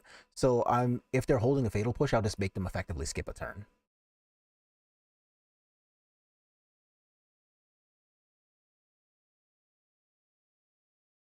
Alright, sick. So my assumption is that they're holding at least 1 more Fatal Push, and that the Fatal Push effectively made them like skip a turn because this costs 3, that costs 4, that wasn't a creature, and I killed this on their turn, not mine, before establishing any of these. So let's see what they choose to do from here. Their own Shieldred. That is annoying, but not the end of the world. Like, our Shieldreds will offset each other. Yeah, whatever. Misery Shadow doesn't actually matter. This is going to get really obnoxious, by the way, y'all. So I can attack my Shieldred into theirs, and then follow up with like another Fable. It's actually not a bad plan.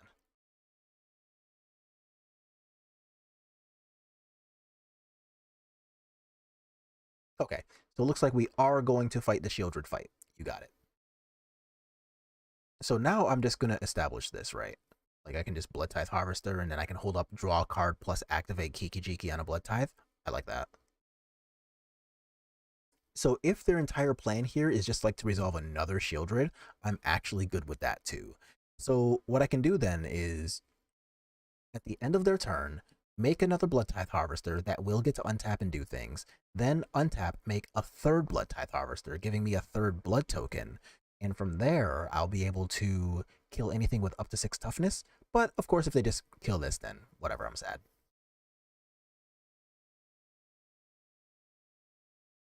But working under the assumption that my Blood Tithe Harvester might actually make it until the end of the turn, that's live.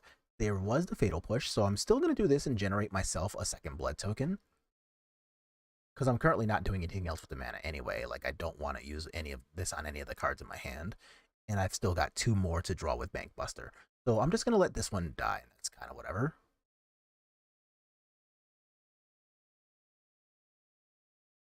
Oh, do we have something to do about the Bankbuster? Is that what's happening here? Okay, I was going to say, if so, I don't know that I care that much. Alright. Let's draw a card.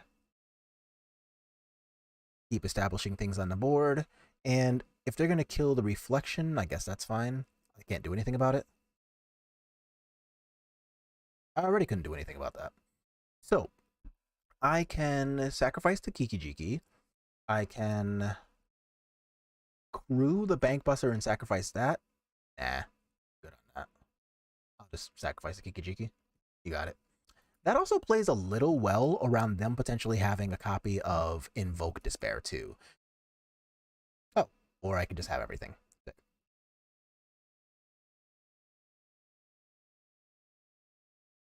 I'm just going to establish this first. So I do want exactly one more mana so that I can both Bankbuster and do a second thing, but I'm pretty satisfied with being able to draw another card and do stuff from there. So if they have land Invoke Despair, then I am sad about that. Phyrexian Arena. All right. That's kind of cool. So now we get to draw the third card, make a creature, do the cool things, discard Misery Shadow in a land, draw 2 more cards. That's pretty good.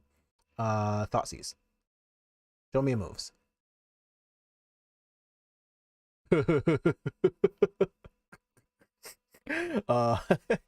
Don't show me those moves. Those are pretty good moves. All right. Their cheapest fight is 1. So a land lets them Obliterator plus this, so I need to hold up my go for the throw is what you're telling me. Okay. So let's crew the Bankbuster. I can play this. Actually, I probably should have played that to crew the Bankbuster. Attack for 6. I have 4 mana left over, which means, oh no, I have 5. That's a lie. Which means I do want to cast this. Yeah, I've got 2 treasures. Okay, yeah. So I can eat one of your Bankbuster, or around the Obliterators, rather. Yeah. Okay, that's a pretty cool little combo, though. Like, I just do not want my creatures to die in a freaking fire. All right, so it looks like they are going to try to do a thing. That thing's an instant? Jesus. All right, that's insane. But they have to do it now, otherwise my Harvester is just going to get to untap. So I assume they're fighting the Harvester. They are going to try to fight the Harvester. Let's kill this thing dead. Please get that thing the hell out of my face. All right. So against black-green mid-range, I want Valky's Downfall.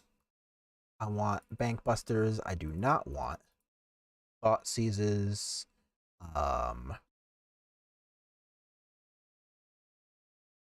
Shadows are kind of mid. Okay.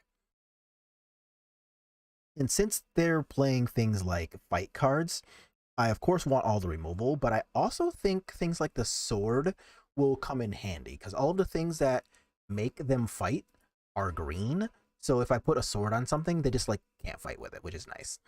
Valky, me playing a Valky on turn 3 will also allow me to get rid of any of their obliterators that are in hand too, so that's nice. Oh, poor opponent, they mulled a 5. Yikes. All right, so let's play you, set up Fatal Push, see if Fatal Push ends up being relevant. Oh my god, it's very relevant. Get the fuck out of my face. That card's super good. I would love to not deal with that.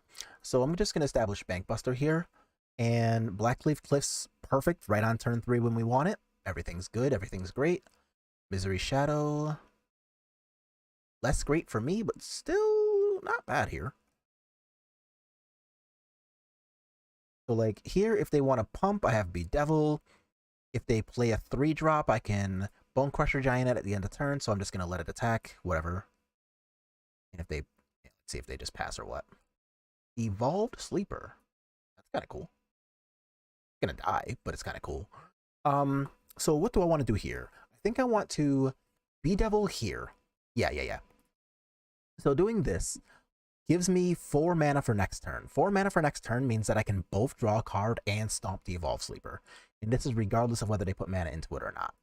So I'm going to do this now. Actually, no, what am I? Because it can only become a 2/2, right? Yeah. Yeah, it can only ever become a 2/2, so I don't really care if they put mana into this or not. It's not like Ascended Spirit, that can be a 2/3.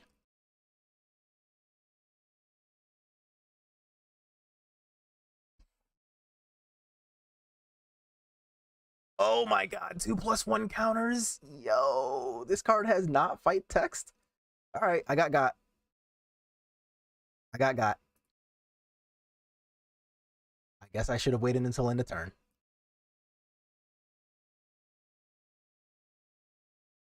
Oh man. So now they get to level it up. It's going to be a 4/4. They can level up again to be a 5/5 if they wanted to, but they're playing around Fatal Push, which is probably smart.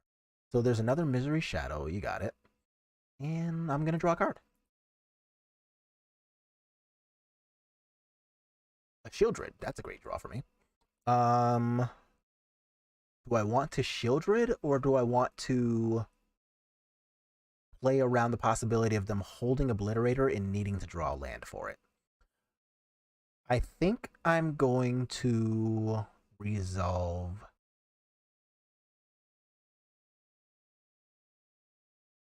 Shieldred. So since I have 5 lands, I only have to draw 1 more until I can just cast Valky anyway.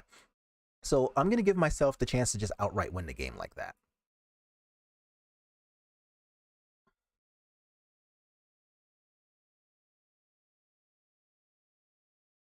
All right, so let's see what ends up happening here. If they want to attack with either and then just like pump a bunch to get over Shieldred, I will block and give them the chance to basically use their entire mana pool to do that. Then I can still do stuff like draw a card Bone Crusher, draw a card Valky, or Graveyard. Really any of these options. I got a lot of options currently. I would love to draw a removal spell on top of that, though. That would be ideal. Oh, let me move my head. I just realized my big-ass head was over here. +1, fight each other. So my Death Touch is still going to apply. Sure.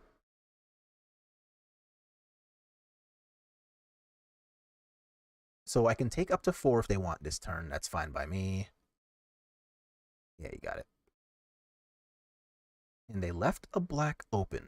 What? Here I'm gonna just Shieldred plus draw a card? Yeah. Alright. Anybody who watches Naruto, right? So that felt like one of those messed up scenarios where we're in the Madara fight, and stop me from talking if I'm spoiling for anybody, even though it's been like almost 20 years. But there's a scene towards the end of the anime where this really badass character, Madara, he comes in, he fights this entire army. Everybody's like, oh crap, what do we do about this dude? Because like there's nothing they can do about this dude, right? And after trash talking and beating a couple of people up, what he does is he goes ahead and Trespasser's fine. Goes ahead and like drops a meteor on everybody, like a literal meteor from space. And everybody's all flipping out, like, oh my god, what am I gonna do? This is a big ass meteor, like send help. Like, we're all going to die here, right? But the heroes finally stop the meteor, everything's good, everything's great, life is perfect. But then the most hilarious thing happens. He drops a second meteor. And that's kind of what it felt like right now, just like drawing a second copy of Shieldred, where it's like, all right, cool, we went ahead and got rid of my Shieldred, everybody's all happy, good day, right? Woohoo, yeah, life is saved, the universe is perfect. Yeah, I'll just get rid of the Trespasser? Yeah.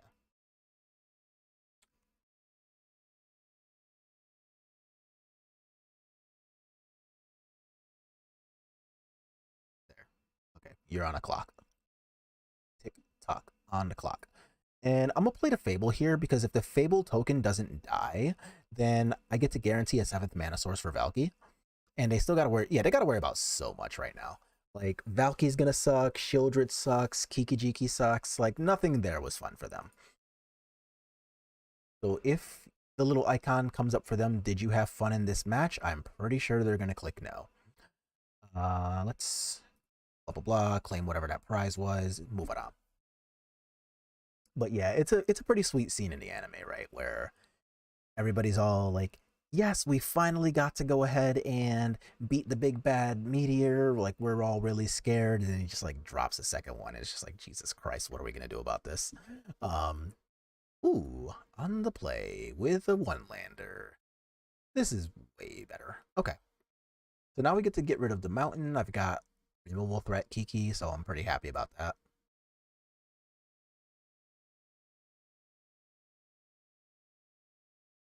keep and go away basic mountain. So let's put the Blood Crypt in tapped, pass to them, see what they come up with. Who is this on the sleeve? Anybody tell me who this is on the sleeve? Because I don't know. Is it completed Nissa maybe? I see something in the background that's, I don't know, kind of some scary looking stuff. So, yeah. I'm actually going to play Misery Shadow. So, Misery Shadow from Mono Green, it helps pretty well against them just like playing Old Growth Troll, because now I can just go for the third hit and call it a day. It's not going to come back as mana. Just like we drew it up. All right, this is sad times, but I still get to get that the hell out of here. You don't get to come back as mana. Pump you real quick. You take 3. And next turn, I do at least get to like play Land, Fable, untap, Shieldred. That's not bad. A Karn is pretty annoying. And I would love to... Oh, Topiary Stomper. Cool. You don't get to block yet because you only have 4 lands, but that's still pretty cool, right? You require 7? Yeah, 7. Another Land Aware Elf, you got it. So, Bone Crusher Giant. I actually just don't give a shit about that. So, yeah, let's just still establish this. So this opens me up to a few things, right? Like, if I... Oop. 4, 5, 6, 7, 8 mana total? That's not scary at all. Opponent, if you can hear me, please don't kill me on the spot. I only killed one thing. I should probably kill more things.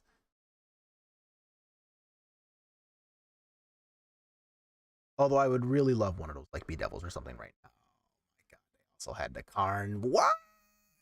Alright, you got it. So what's happening here? A citywide buster? A portal to Phyrexia. Shit. Time to cuss.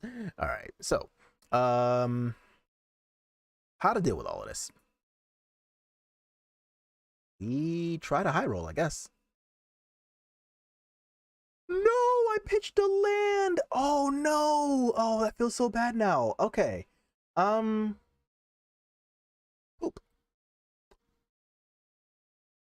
Oh, I'm so dead to that portal.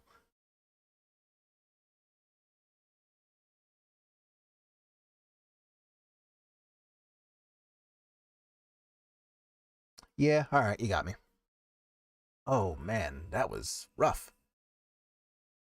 Yeah, Portal to Phyrexia is some BS. All right, so we want Epic Downfall. I am cool with the rest. I do like Abrades. And Valky is not really reasonable territory, I think. So things that I don't want against them. Bankbuster is a little too slow in this matchup. Shadow's fine. Bone Crusher's fine. Trespassers, okay.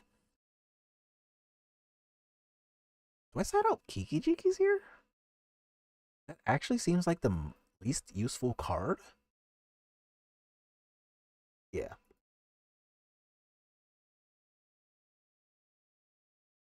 I guess that's what I get for trying to play like new versions of things. But let's, without like, you know, reading previous sideboard guides. So let's play first, keep this hand. This one's a lot better than the last one was. I suppose I would like a second black source at some point, but I'm only casting 1 black card a turn as it stands, so it's almost whatever. That thing's gonna die though. Bye. So now let's untap. That is why I wanted a second black source, but hopefully by the time turn 4 rolls around, we'll actually get there. I also have another card draw, so that's not that bad. Llanowar Elf number 2, you got it. Bedevil, more black sources, please.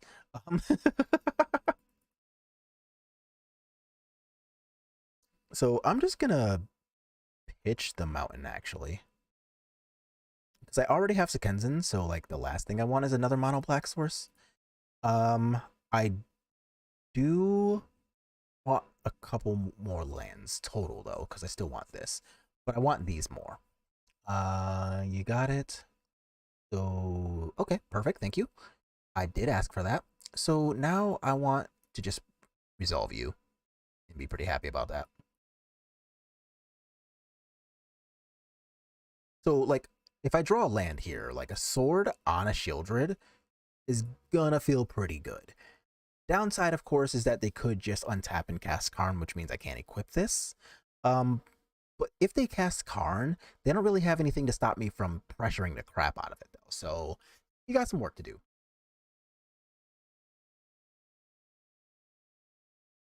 Okay, that's actually fine because I have the Epic Downfall.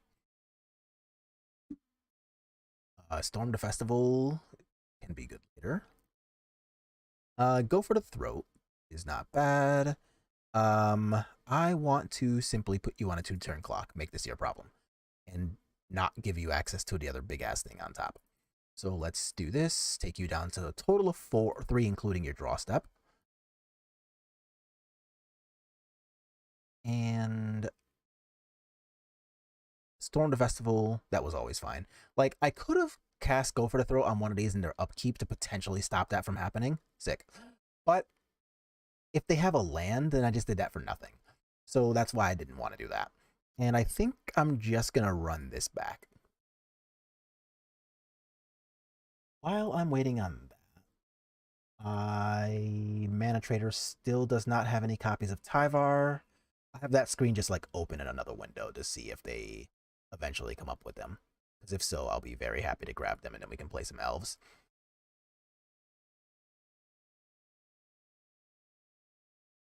Another one-lander. Come on, stop it. This is somehow better. I'm going to get rid of one of the 3 Bone Crushers.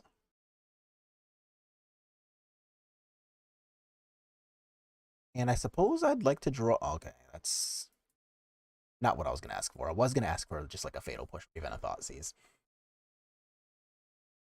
There's a Troll, you got it. Misery Shadow, okay. So what do I want to do here? I think I'm just going to Bone Crusher Giant the Elf. Make them at least play with the mana part of the game at a somewhat fair clip. And then from here, I can start developing things like Blood Tithe Harvester with 3rd land and untap. That'll give me the ability to potentially like Misery Shadow and then 2nd Blood Tithe Harvester, get rid of this without giving them mana. So let's do that.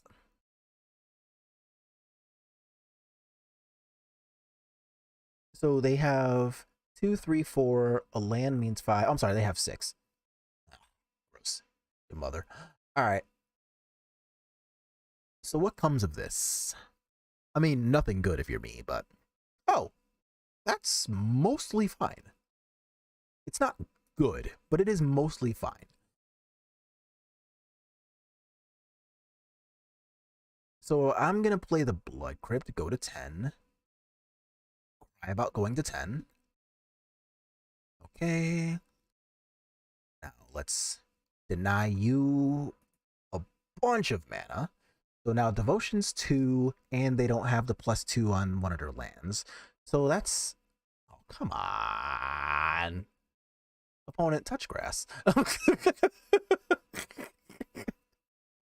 Get out my face with this bullshit. Double Cavalier, no! I'm so dead. And triple Storm the Festival, I am so dead. No! Oh, my Lance. Oh, wait a minute. Wait a minute. Don't call it a comeback. Don't call it a comeback. All right. Leroy Jenkins, I guess. Let's do this. So I get to play another land if I see one top here. Ugh, gross. So I don't get to play either of those. But, okay, so there's one of the 2 extra Storm the Festivals. Yikes. And I do have to block one of these. Karn and another Nykthos for 100. So now I can cast another Storm the Festival. Oh no, they have Portal to Phyrexia. I'm just dead. Aw, man. Alright, fine. We tried. But the sword looked really good there. So the thing that we put in to at least try to help, it actually did do the thing it was supposed to do. It's just, you know, double Cavalier into triple Storm the Festival. What are you going to do about that? So I'm not even sad about that. So give me a quick second. I actually got to check in with the lady to make sure I don't need to feed her cats real quick.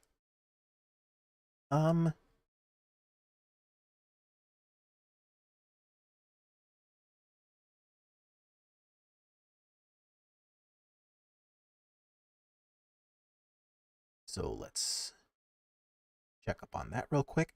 And we can play one more match while I wait for the answer, because it's not like their food needs to be delivered right now.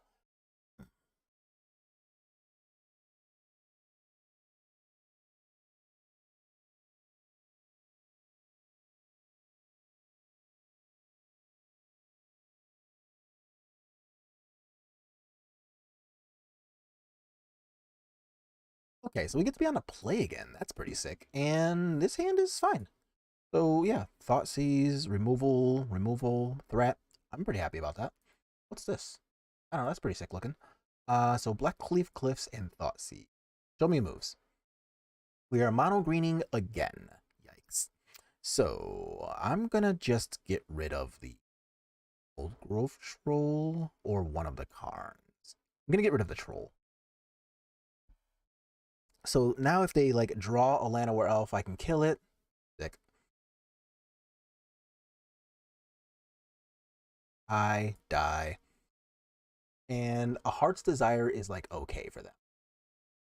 I get to untap, play this, and then I have access to Bedevil / Go for the Throat for the Lovestruck Beast itself so that I can attack. If they Karn, I can, well, you know, still attack. So life's not that bad here. Paradise Druid. Nice. Not good for me, but nice. So let's attack. If they double block, I've got Fatal Push for the 1/1. They don't. Consider me sad about it. Do I shock? Shock gives me what? Bedevil plus Fatal Push for this, so yes. I do want to do that because I want to Bedevil a Karn.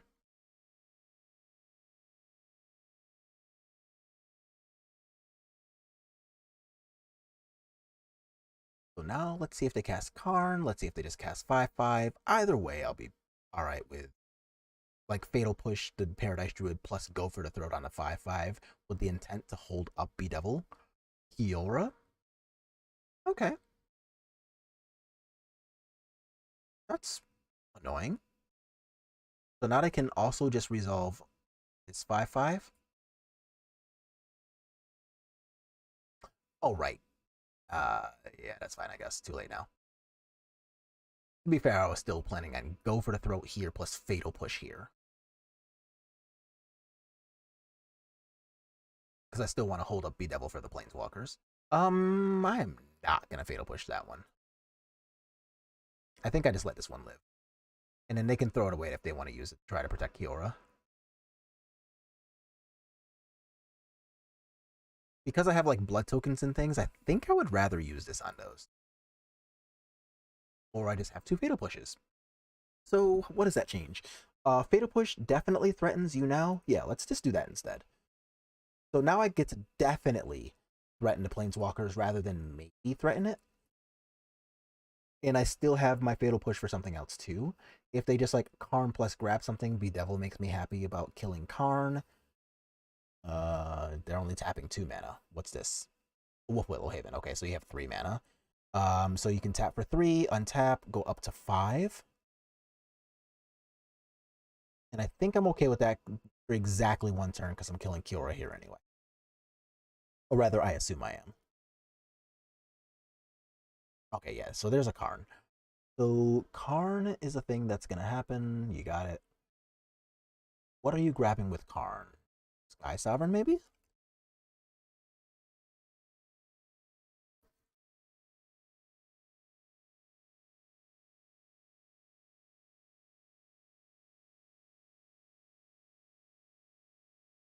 Okay, cool.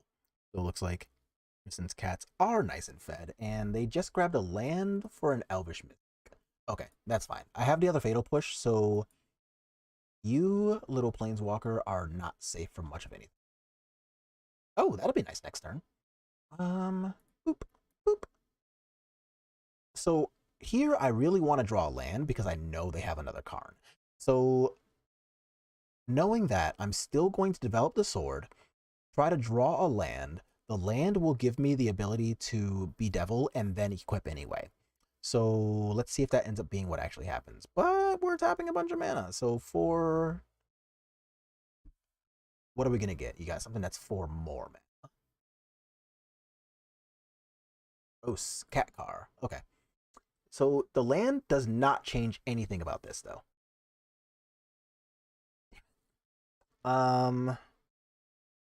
That times. So I'm still gonna be devil here because I still need to get rid of it.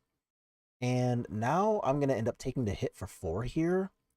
But next turn I can equip, swing, have 2 land drops or whatever comes off the top of my deck with at least 2 more mana. Definitely not attack. And then Blood Tithe Harvester, maybe a removal spell. Come on! Or my opponent has a 3rd fucking Karn right in a row.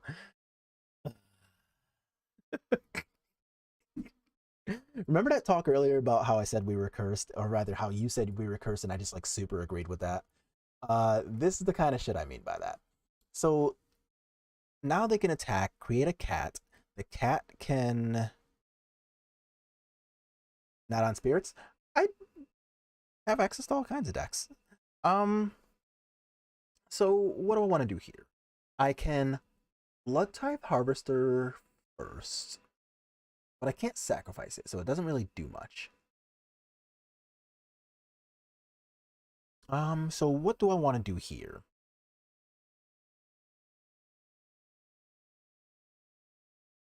If I attack and they just block with a cat, then that stops what? Yeah, all right. I don't have a way to trigger a Fatal Push now because of Karn anyway. So this at least plays around both them having the option of like, yeah, okay, yeah, I think this is fine. But yeah, no, you missed spirits earlier. We played a league. Oh, block with both, block with both, block with both, block with both. You know you want to double block. You can do it. I believe in you. Dang it. All right. Produce another creature. So this still kind of sucks because now Sky Sovereign can kill one of these two, probably the Blood Tithe Harvester. But at least they don't have a way to attack with anything right now. And what do you kill? I actually think that was the wrong one, but okay. It probably doesn't matter because they can just like get something nice with this. That doesn't mean I... Oh, that's fine actually. So I can just delete the token. That leaves you... Yeah, that's fine. All right. So you attack, you attempt to create a cat token. I kill the cat in response. It wasn't curiosity that I killed the cat, it was me, bitch. I take 4, go to 12, you don't get a token. I get to, at minimum... Oh no, Karn's at 4, not 3. Shit. Oh no, life sucks again. Not if I draw a Bone Crusher? Still if I draw a Bone Crusher, okay. Bad times. Go there. And I guess I kind of have to use the Thoughtseize. Like, I'm positive it's a fucking forest, but whatever.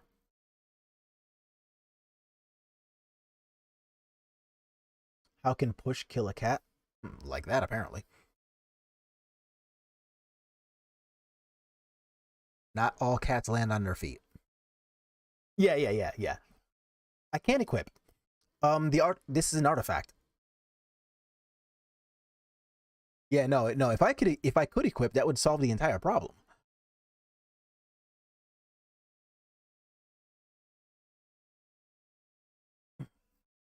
So here they can use Karn, put Sovereign up, use Sovereign to kill Blood Tithe Harvester.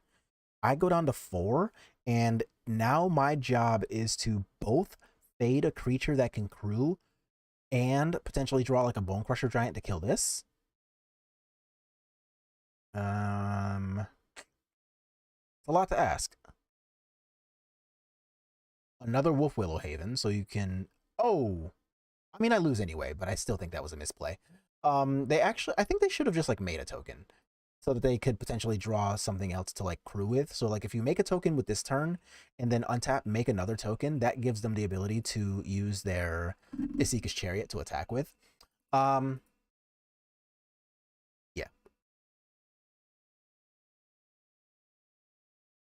Activate Blood, also an artifact. Y'all are killing me over here.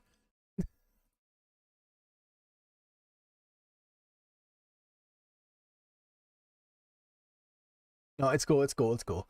No, trust me, if I had either of those options available or even a creature land, I would have been very happy with any of the above.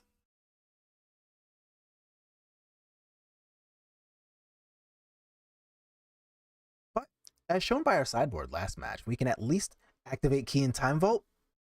Fuck it, let's run it.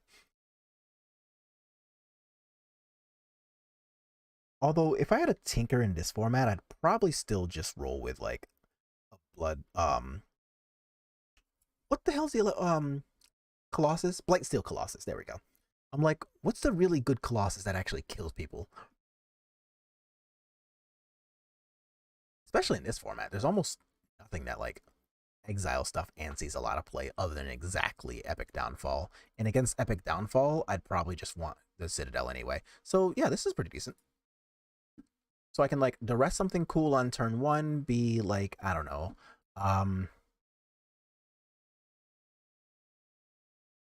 Wolf Willowhaven. I suppose I should have thought Seas first, but whoa, Nissa. Yikes. Alright. Cavalier, Elvish Mystic. Alright.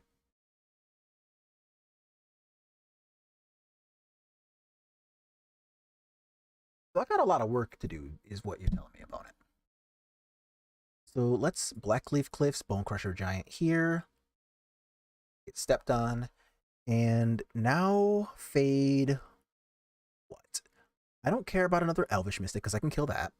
I currently don't care about either of these cards because they can't cast them yet. So I'm just going to play you on black and just cast you.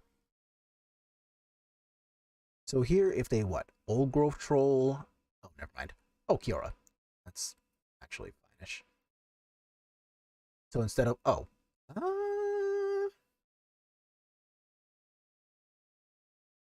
I'm just going to make Shieldred. Fuck that.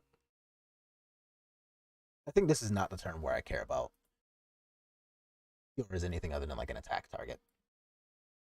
So now if they want to use Kiora to untap, that opens me up to being able to Bonecrusher Giant her plus Thoughtseize, and they can make 5 mana with a land drop. So I can still like kill this. But it looks like they're making 4. 4 for what? Karn? Ah, okay. So they are making the Cavalier, which I guess I'm okay-ish with. I suppose that would have been a reason to Thoughtseize there, but I still don't hate my play of developing Shieldred. Storm to Festival, so I would really like... Not that. Let's... They can get Nissa back on top? Yikes. That's gross. Alright. So let's at least get rid of you. I know that you can get Nissa on top, but I can clear Kiora plus attack your face now. I can also just like Thoughtseize out the Storm to Festival, which isn't bad. Yeah, this is mostly fine. Not great, but it's mostly fine. Alright, so they're going to go ahead and get the land so that you can cast the Storm to Festival, but unfortunately for you, I'm going to go ahead and kill Kiora anyway. So let's do that. So now you go to a total of 10 when we include the draw step. I'm going to go to 18 and get rid of that Storm to Festival, most likely. Oh, wait, did they just have 2 Nissas in their deck? They do. Okay. Our Nissa Storm. I think I actually have to take the Nissa here. That sucks. Because they can't cast Storm here almost no matter what. Anyway, they have no devotion. Karn doesn't matter with what I have on the board. And I think Nissa's like the only card that has text. So we'll take away the card with text.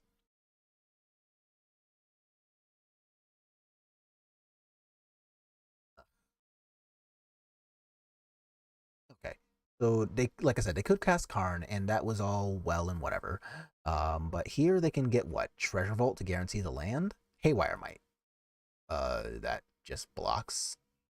I mean, it's not going to block today because I can just kill it, but I guess that wasn't a bad idea. So they get 2 life, but I don't care because my entire objective here was always going to be to... Wait a minute. 4-8, draw step 10, stomp is 12. All right, yeah. Get got.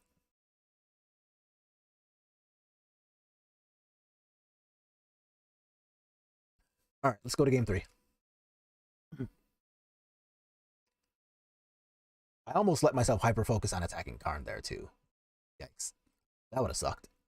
Yeah, alright, run it back. So let's check and see if... Nope, still no Tyvars. Dang it. Tyvar, where are you at? This hand's fine. So I've got Duress for Big Thing. Bonecrusher's Giants can stomp out an elf.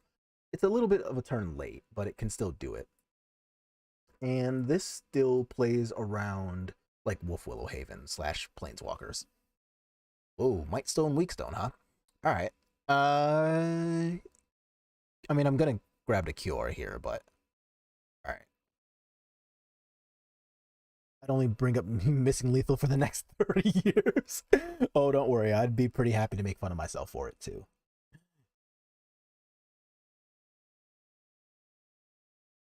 Old Growth Troll, that's fine because we already have the Epic Downfall for that. So I get to get rid of this and not worry about mana. Or I can just get rid of the elf. Wait, yeah, you're on to play. You missed a land drop. Fuck out of here.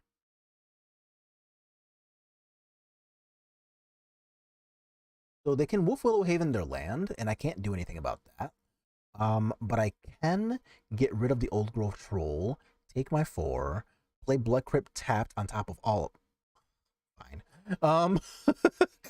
Whatever, opponent. I guess I'll still hold up Fatal Push for some creature. So let's see, 4 mana. Uh-oh, is there a Karn? Lovestruck Beast. That's actually fine.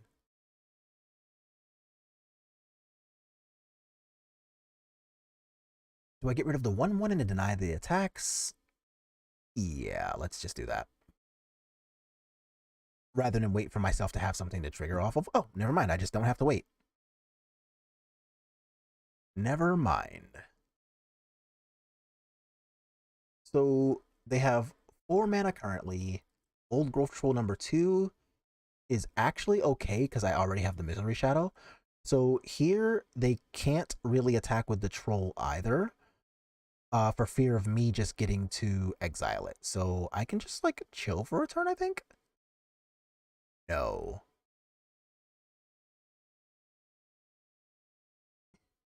How much do you do? 5? Yeah, -5, -5. All right. So I can't really do anything about the -5 if they just like have a land. And of course they do. But what I can do is know that my Fatal Push is triggered now. Yeah. So my Fatal Push can go ahead and kill the Lovestruck Beast, which is nice.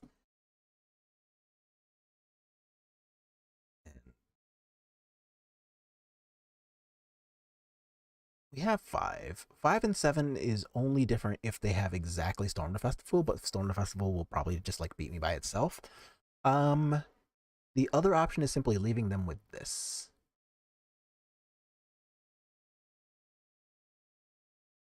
With my Graveyard Trespasser, I actually have some faith that I can win a race, so... Alright, piss off. So let's go ahead and play my Trespasser. Exile your thing. Do I care about you as an artifact? I think the answer is probably not. You might be better off being saved for, like, I don't know, a Portal to Phyrexia or some really devastating shit like that. And let's see. Options for them are still kind of plenty, right? Like, they have 5 mana. So 5 mana for them can cast a Cavalier, which is what I'm most scared of. A Nissa is pretty scary, not gonna lie.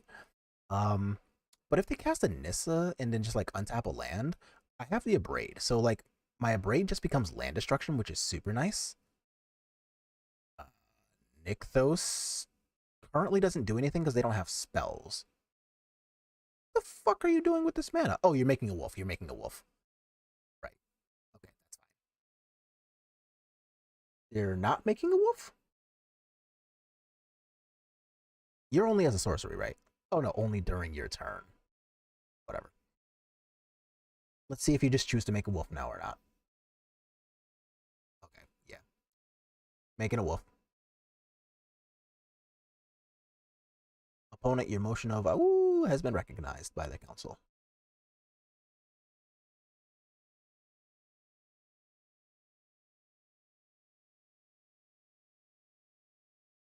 So if you want to attack, I'm pretty happy about that actually.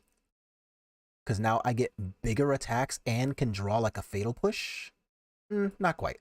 But I think I still want to activate Den of the Bugbear and use it to kill Kiora or Nissa. Wrong mono green plains. So I want you to go here. Actually, all of you go. I'll have to go there. Graveyard Trespasser exiles the creature. So you can eat the goblin if you want. You can also trade with Den of the Bugbear if you want.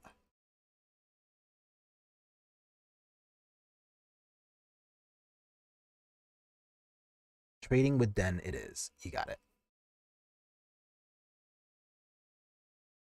So no more Kiora, which is nice. Or, damn it, no more Nissa, which is nice. I'm going to keep calling her Kiora, I assume. Just doing that granddad thing I do again where nothing's name is ever correct. So if they want to attack with this, that's gonna be bad times. But now if they don't have a spell stick, I get to attack with this, and this still has menace. Is that better than casting Blood Tithe? I think the answer is yes. So I am gonna just click attack all, I think. I don't care if they eat the goblin. I also don't care if you trade with Bone Crusher. 1 and 2. It doesn't actually matter.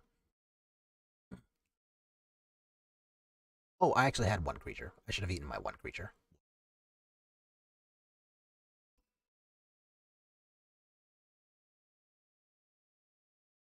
So now they can put that on. They've got a crap ton of mana. So hopefully they don't draw, what, exactly a Storm to Festival? They can make, what? 3, 4, 5, 6 mana? Yeah, they can cast a Storm to Festival if they want. What else is scary? Storm to Festival can get, like, another Nykthos plus something else. I'll worry about whatever they draw when they draw it.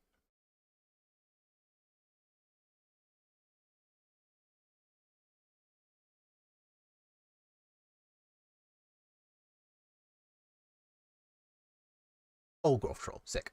So now I'm super sad about having not played the you come in tapped, right? Create a tapped 4/4 green warrior. Okay. So I'm gonna do this, and you actually have to block the Bone Crusher. So this chip damage is actually kind of free. So I'm gonna do this, take you down to 1, exile the forest. You can make a tapped token, and then attack me for 4 if you really want to, but this still has menace at the end of the day, so I don't really care too much about that.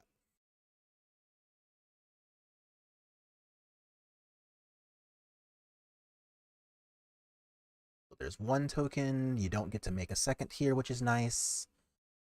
So you have to draw something that makes 2 creatures, and that's not it. Hooray, so we've won. Nice. All right. So lots and lots of nice little victories. Let's check for Tyvar real quick. Still no Tyvar. Okay. So that means what I'm going to do today is go ahead and kind of call it a stream. And overall, not bad, right? So, all right, go away. A quick little overview of our second deck here. Rakdos obviously just did like good, solid Rakdos things, right? But we also got to showcase a new card, the Sword of Fortune Frontier, twice against a relevant matchup, right? And both halves of Sword of Fortune Frontier's relevancy was there. The protection from green was super nice against mono green, obviously, but also the fact that it was an artifact came up in a game that we lost because of that fact against Karn. So I guess both of the biggest talking points of the Sword of Fortune Frontier really shone throughout that match. And that's actually kind of exactly the two talking points I wanted to have when thinking about Sword of Fortune Frontier in this format anyway. Because a lot of people were talking about how like this matchup or this card is primarily for the mono green matchup. And my counterpoint is that, well, mono green plays 4 Karn and like 500 ways to get them. So it's only sometimes for that matchup. But I think it's still above average enough for me to want to continue playing it. I think this was actually kind of sweet. I don't know that I would ever want to go above 2. I think 2 might be the correct number of this card to play, especially in conjunction with Reckoner Bankbuster, since those are both like, you know, your artifact-based sources of card advantage. But I really liked it so far. So I think I'm going to continue trying to play with it and then just kind of seeing where that goes. Of course, the Azorius Spirits list came up pretty well. Like, that was really nice, right? Like, we had a really close series against the Mirror, and then we lost to mono green as Spirits, which is kind of embarrassing if I'm being honest. But we did beat red green vehicles twice, and I don't remember what the other matchup was, but we beat that too. So overall, not a bad day, right? So what I'm gonna do here is just kind of get off, checking on Kristen and the cats and stuff, make sure they're all good, because poor Kristen is unfortunately pretty freaking sick, which is a lot of why I actually had time to play so much Magic today with y'all. And if I have time to tomorrow, I will be back playing more Magic with y'all tomorrow as well. But I'm going to call it a day here. Thanks so much, everybody, for stopping in.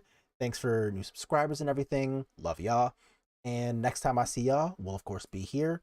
Check out all the deck lists and other links in the video description. And everybody, enjoy the rest of your day. Stay weird.